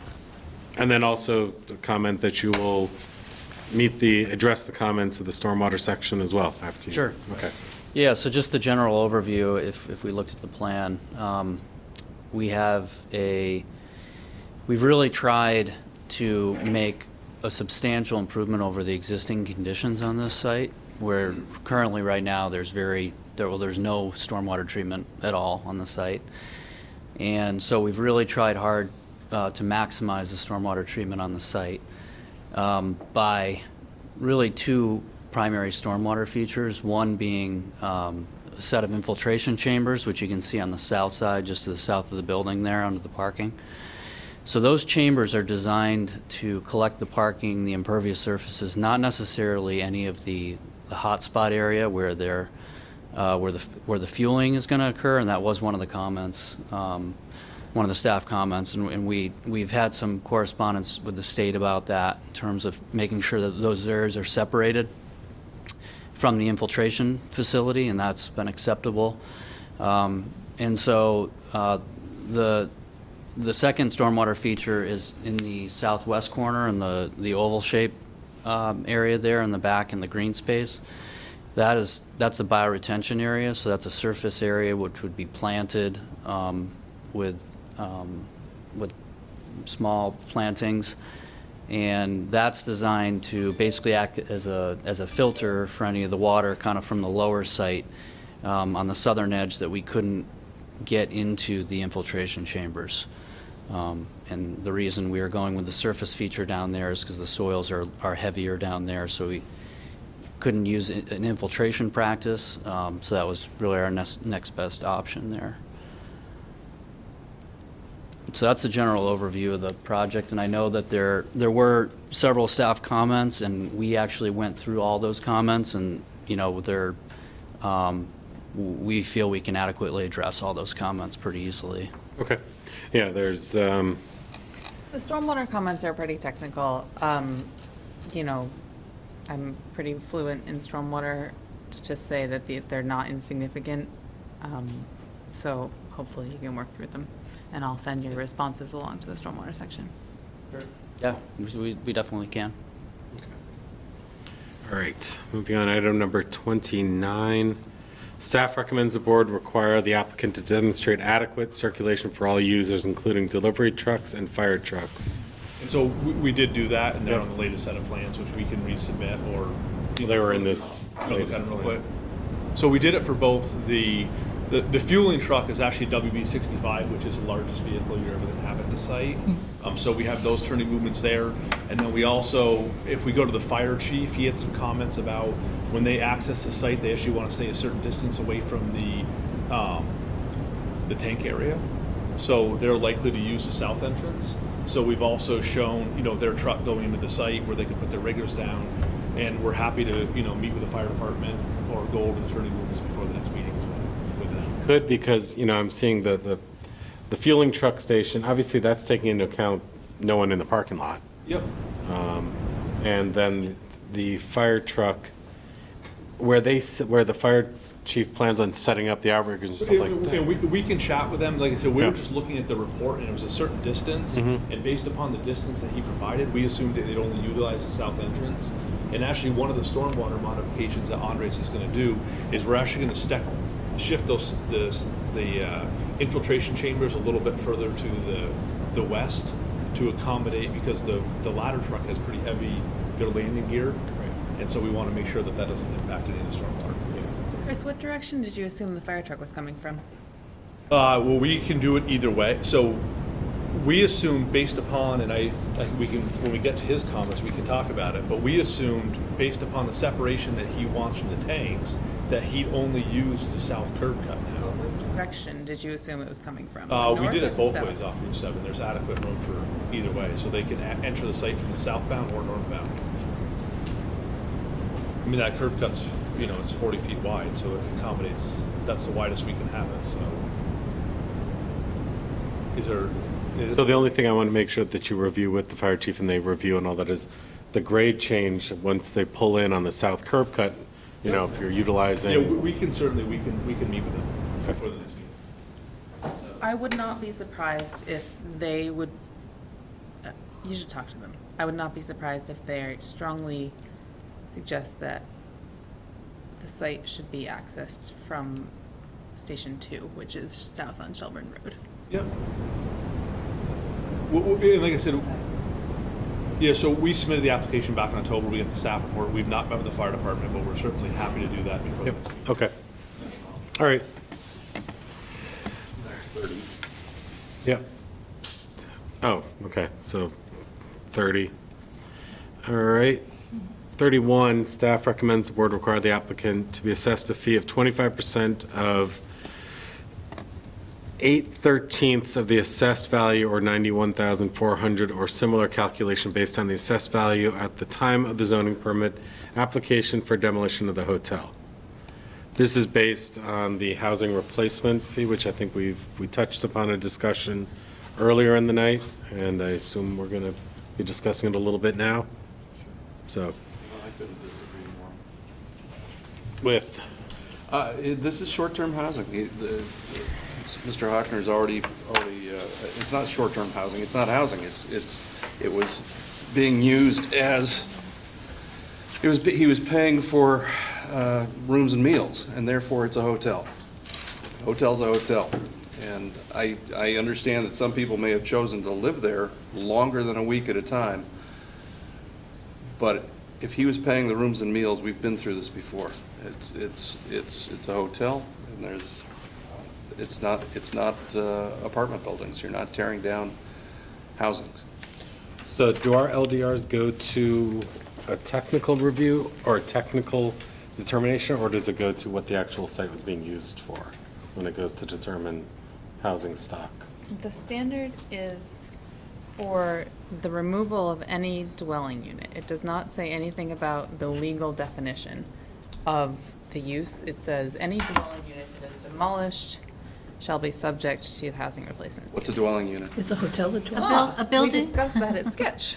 Fortunately, A building or portion thereof designed, used, constructed, or occupied as separate living quarters for one household, which includes independent and exclusive cooking, sleeping, and sanitary facilities for a household, and direct access to the unit from the outside of the building or through a common hall. So at Sketch, we discussed that any of the units that had cooking, sleeping, and sanitary facilities would count as a dwelling unit. And at Sketch, Mr. Hotchner testified that 8 of the 13 units met that definition. I shouldn't use the word testified because of Sketch. Mr. Hotchner said that 8 of the 13 units met that definition. So by John's, Well, the question is, if you go to a suite hotel down the street, if they decided to destroy the Homewood Suites, which have cooking and bathing, and so would you call that a dwelling unit? I certainly would not. That's a hotel. They pay rooms and meals. The way you know it's a hotel is they pay rooms and meals. And I mean, beyond the fact that you look at it and you say it's a hotel. This has a sign out front that says Maple Leaf Motel on it. I ran it as a motel. I know it was a motel. So my opinion is, this is a motel. This is not an apartment building. We're not tearing down an apartment building. That's my opinion. that makes sense to me.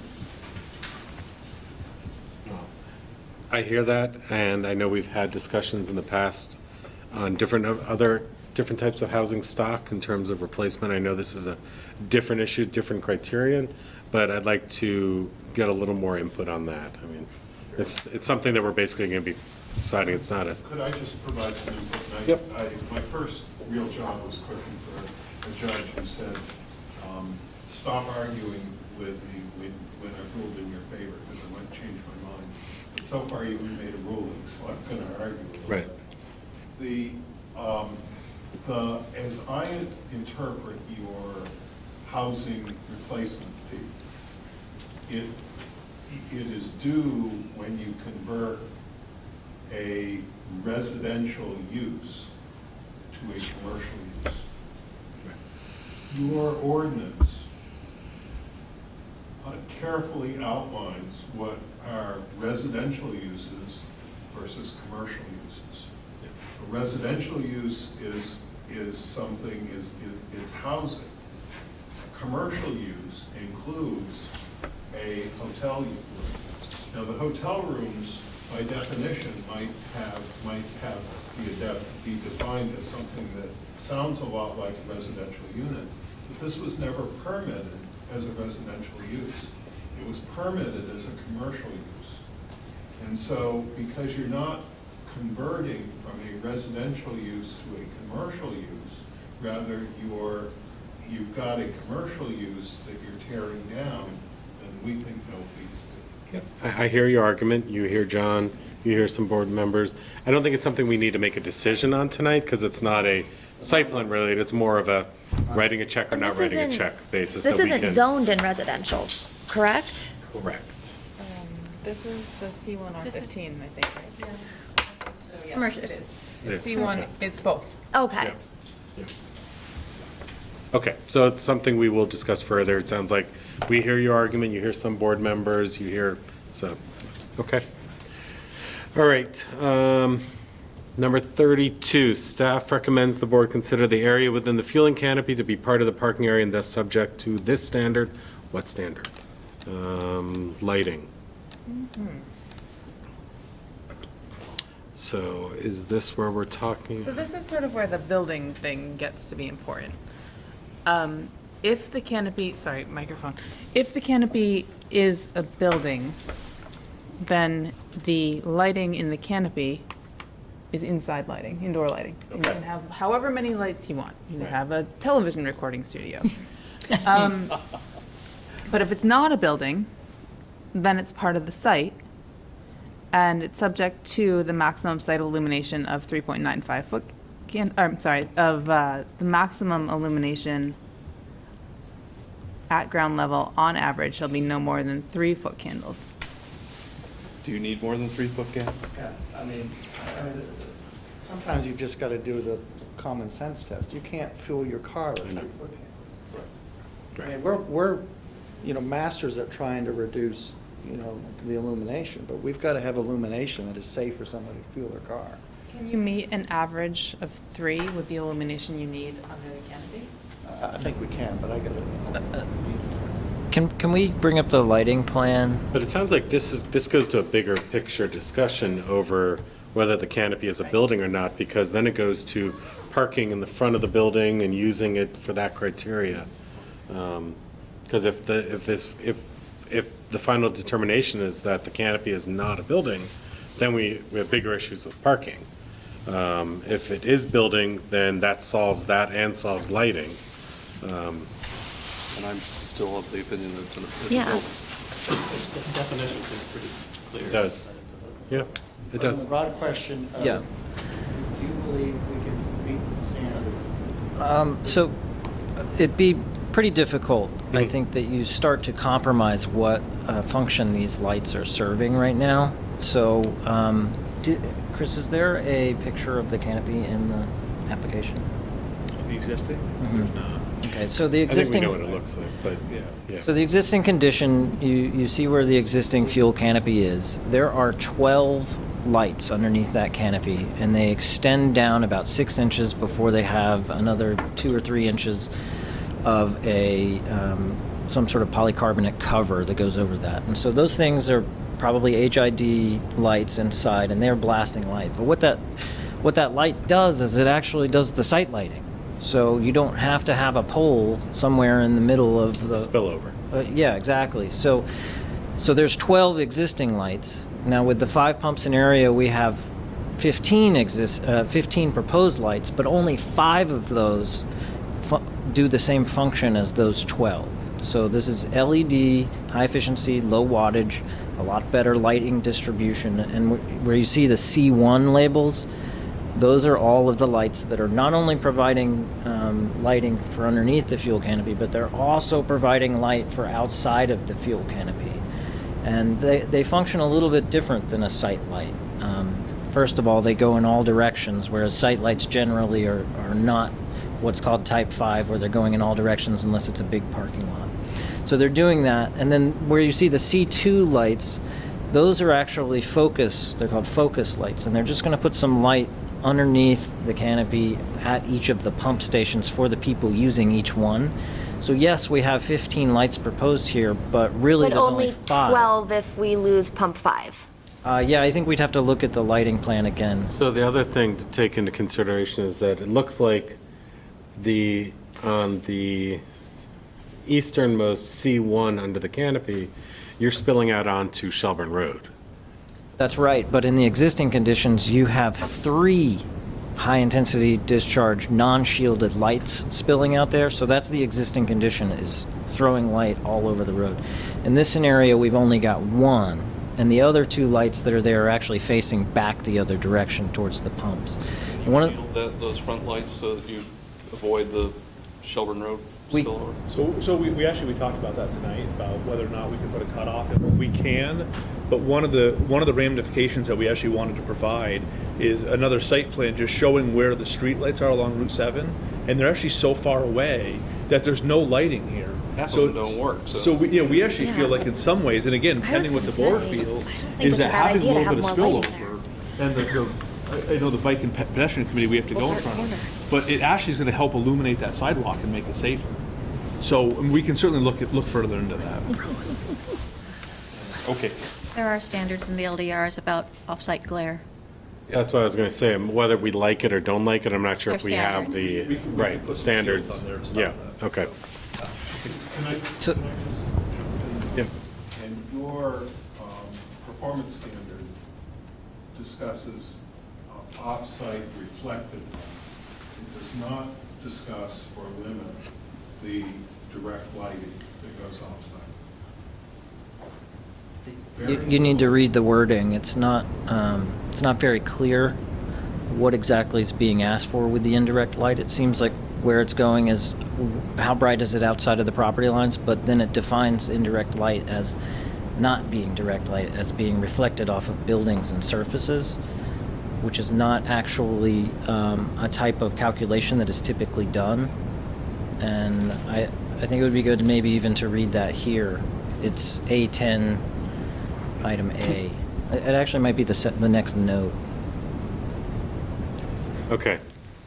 So, yeah, moving on to item number 33. Okay, yeah, it's the glare. So A10, indirect glare. Sorry, did we get 32? No. There's gaps in Well- the lighting plan? They were talking direct glare. They were saying it's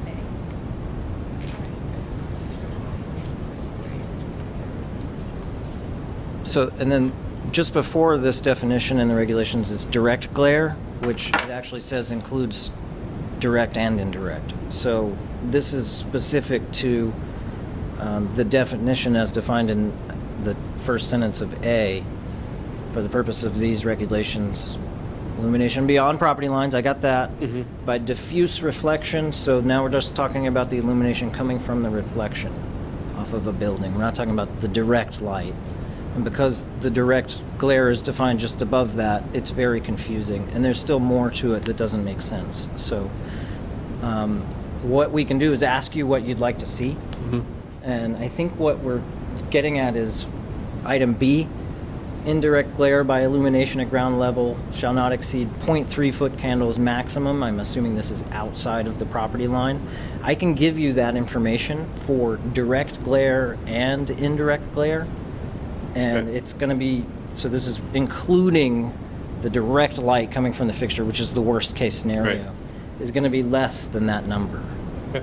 Except for a couple of exceptions, which I think you guys need to see. The second part of item B, the 0.1 foot candles average, you can't know the average without knowing what area you're averaging. So we're talking about outside of the property line. How far outside of the property line am I averaging? There's not enough information there for me to provide that information. Okay, work with staff and Yeah. try to get some That would be good. clarification. But I think that the board needs to see where we have light actually spilling over the property line is by design. And so if we could go back to the, you have the. But, okay, so I have this. is this what you're talking about? This would work. Can you zoom out to see the site? So the nearest street light south is 150 feet away. There's a street light over here, which is lighting up some of this intersection. Yep. And there's a street light here existing that's lighting in this orientation. So the problem is that we don't have light at this sidewalk crossing over the curb cut, which is outside of the property line. And we wouldn't have light at this same curb cut going over the property line if we follow that regulation. So there's no light at places where we have cars and pedestrians coming together. So our plan shows some light here, and it's utilizing the existing light coming off of that fuel canopy to light here. And so that's a concern for us if you want us to not light those areas because it potentially creates a dangerous scenario. So from a safety perspective, we suggest that we light these areas because the city is not providing light for those areas. The other place that we have some light is actually coming up onto the recreation path where we don't have a lot of plantings because this is a very busy intersection. We have a lot of safety concerns. But we're getting there more as well. plantings. If you're getting more plantings, we want to put them back here and leave these sight lines open because you have potentially a new recreation path crossing, pedestrian crossing, bike crossing. You've got pedestrians moving this way on this side, and you've got cars coming from two directions. So putting plantings and screening plantings in this area is basically putting them in a sight triangle, so we don't recommend that. We can cut off the light here that goes over the property line, although we felt like it was beneficial because your nearest light is over here, so the rec path's not getting a lot. Would there not be a requirement for the crosswalk to have light, have it be Well, lit? the fixtures he's talking about, the fixtures to light their site from the canopy are one type of fixture to provide light for pumps and parking areas versus lampposts, which are fixtures that are street lights to light streets. So they're two different fixtures with two different functions, so. That's that not entirely requires correct further because, discussion, I think, internally. So I just to modify that, there are site lights that we have that are proposed at 16 feet tall. But that- you're talking about them providing a benefit to the street and the pedestrians, and so that's a different function than sight lights. So that, I'm you're sorry. making an argument about the street, lighting the street where Right, there's no that's right. lighting. Those- And pedestrians versus sight lighting, so those two different fixtures accomplish two different things. That's right. Usually a street light will also provide additional lighting for adjacent pedestrian Right. uses. So I think while I mean, and I want to get the temperature of the board here, but while I think that you make sense, I'm not sure if our standards allow us to approve lighting for off-site pedestrian movement that street lighting should be accomplishing. So I want to, guess, table this to allow staff to take a look at it and find out. And maybe there is some wiggle room there to allow for this because of the wording that's very I understand unclear that. anyway. And I guess I'll speak for myself that it makes sense, but I don't know if there's a mechanism or if we're allowed to because we're sort of taking care of what, DOT should be taking care of. That's great. I just wanted you guys to be aware of why we've done I what understand. we've done. And so I'm going to sort of defer you to work with staff to see and let them do some research and come up with something. I didn't mean to give you guys another headache. I'm sorry. All right, I thought we were almost done. Okay. All right.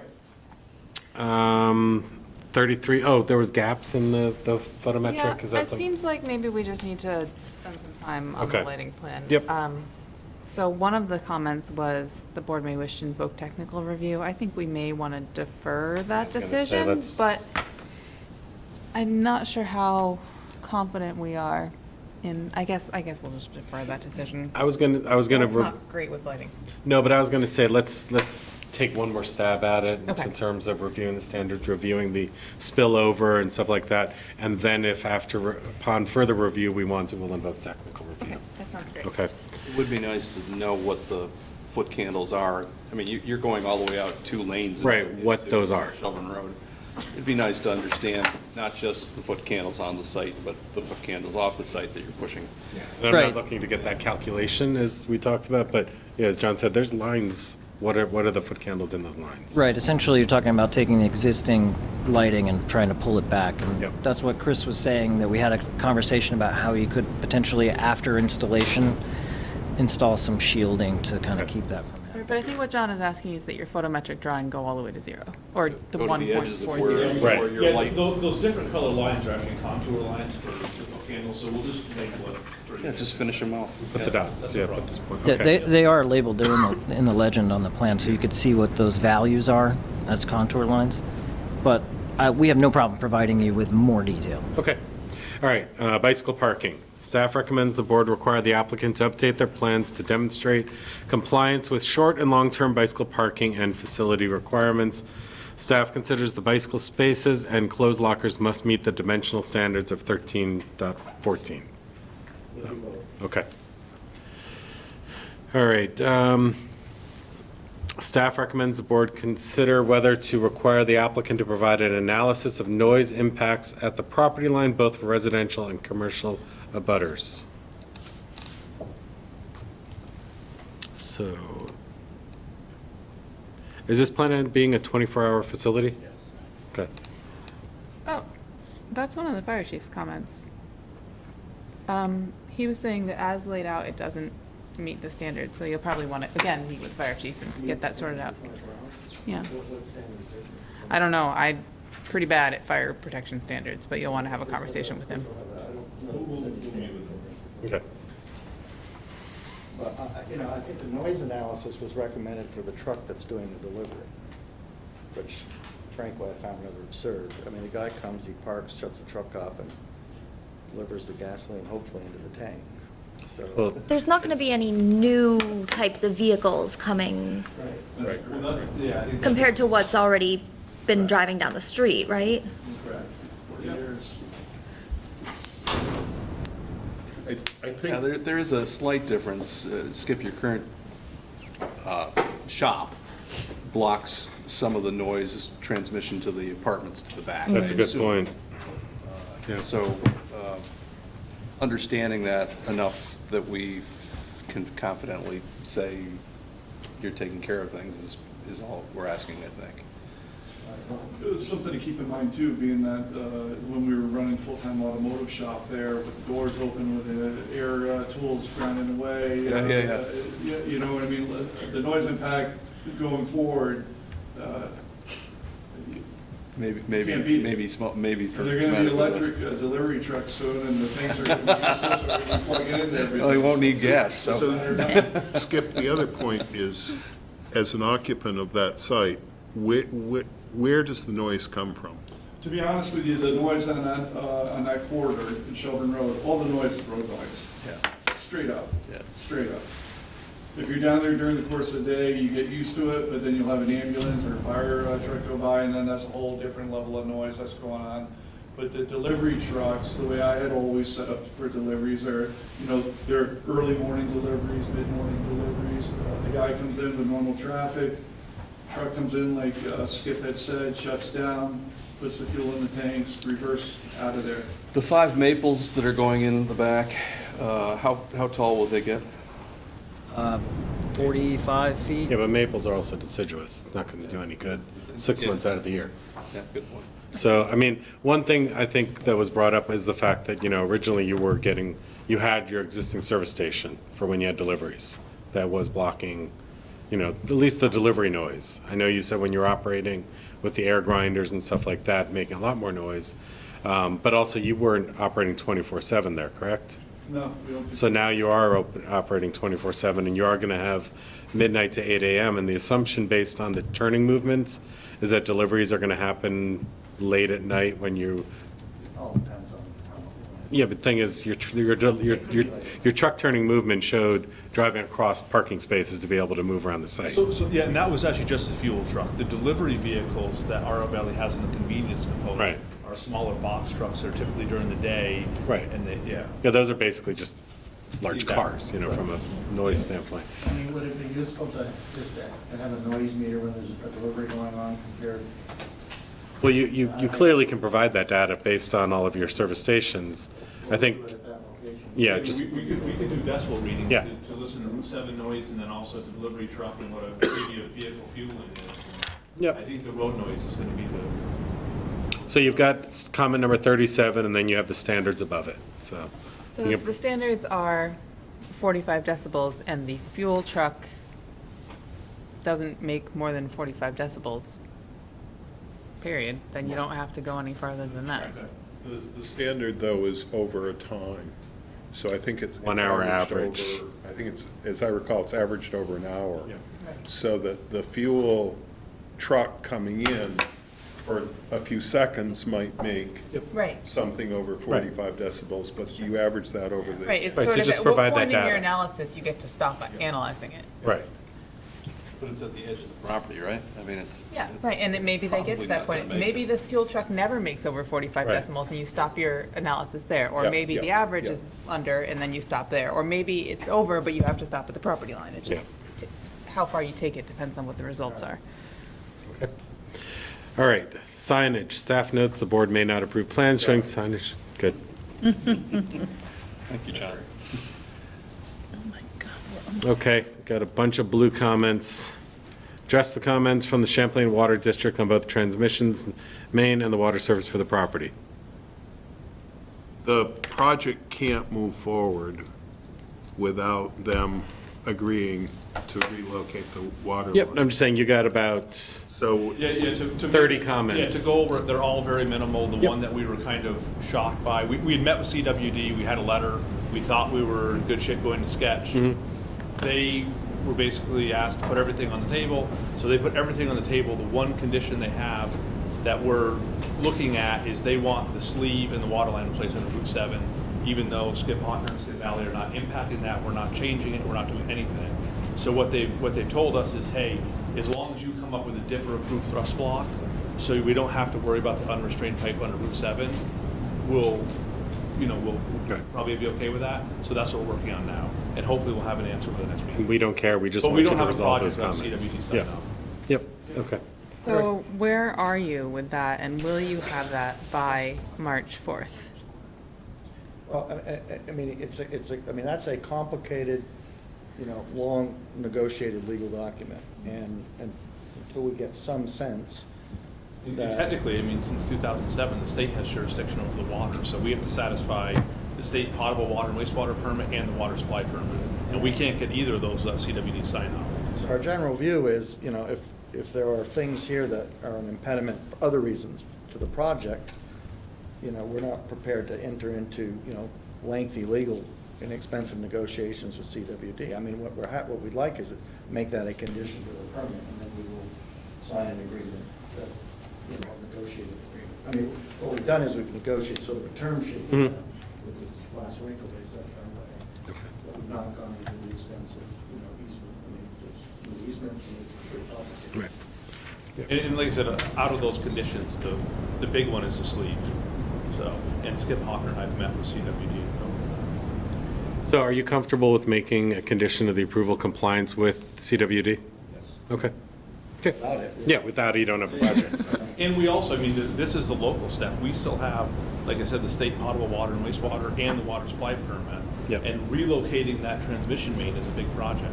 So the design of that, just to be clear, the design of that relocation might actually be the CWD's engineer and like not our engineering firm, just because then you don't have the redundancy of having an engineer checking an engineer. Does that make sense? Okay. All right, well, that's the end of the comments. One sort of inquiry or question. For the crosswalk that's going across the street, a small section of the Sandry property is being impacted. The curb cut's slightly narrow, right? As well, we're proposing to remove 2 pumps. Yeah. And it occurs to me, well, that's a change to their site. And, I mean, does that require site, I mean, getting rid of 2 pumps, it didn't require, Skip didn't require it when he got rid of 1, but does getting rid of 2 pumps, in your mind, require site plan for them?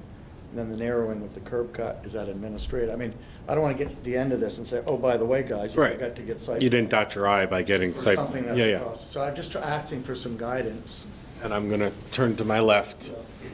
about whether those 2 items on the property across the street require Right. site plan approval for us. Which would. So I guess it depends on how much of the site layout that is actually on the property is changing. If all of the changes are outside of the property line, and you would need a demolition permit for the pumps. That's all, the only work that I can see on would be that's inside the property would be the demolition of pumps.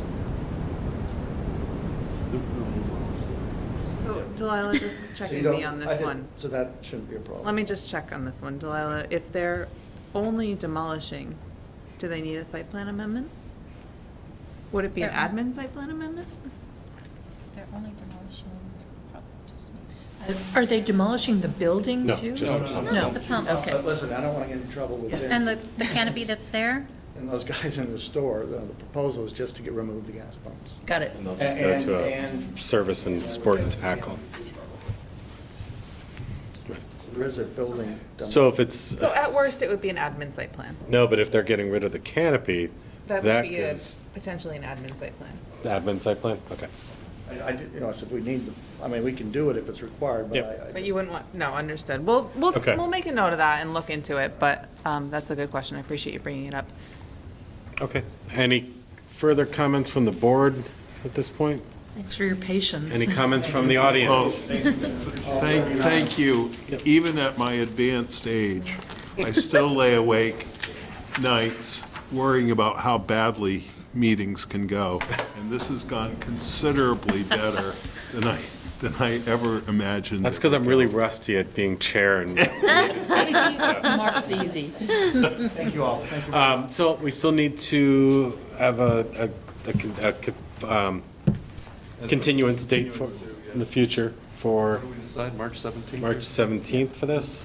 You can do March 4th if you would like. Right. March 4th Keep in would mind, be- any revisions are due to us by the 19th. We'll do that. So that gives you 2 weeks. Okay, so March 4th will be sketch plan for subdivision and continued site plan. And then March 17th will be subdivision grant given. All right, so can we get a motion? I move we continue site plan application SP 1939, is that the correct? Yep. Okay, to March 17th. Second. There's a motion and seconded. Any further discussion? Wait, yeah. I'm sorry, Wait. March 4th. March 4th, that's right. Thank you, Sue. Are you okay with the amendment? Yes, second. Further discussion? If not, all those in favor? Aye. Aye. Opposed? Okay, thank you very much. Thank you very much. Thank you. Yep. Good night. Great, we still have meeting minutes. Let's see. I don't have access to them because they're on the server. Yep, right here. Somebody, There you go. Thank you. a notepad? Okay, can I take a picture of your picture or something? There's something on the table here, was that? Oh, it skips, I didn't. Fun. Gotta have some fun in life here, people. No, you are. You gotta do a better scan. those and send emails. Oh, do you want Chris to scan them and send them? No, I gotta throw this out. You're welcome. Appreciate the time tonight, Yep. everyone. Okay. Thank you. Thank you. Nice seeing you, Skip. Yep, likewise. All right, so we have move meeting minutes. Accept adoption of the January 22nd, 2020, or 2020 minutes. Anyone have any comments or revisions on them? No. If not, can we get a second? Second. We have a motion and a second. All those in favor? Aye. Aye. Opposed? Okay. So, any other business? No other business, so therefore at 10:41, I call the meeting adjourned. Woo, that was not my quickest.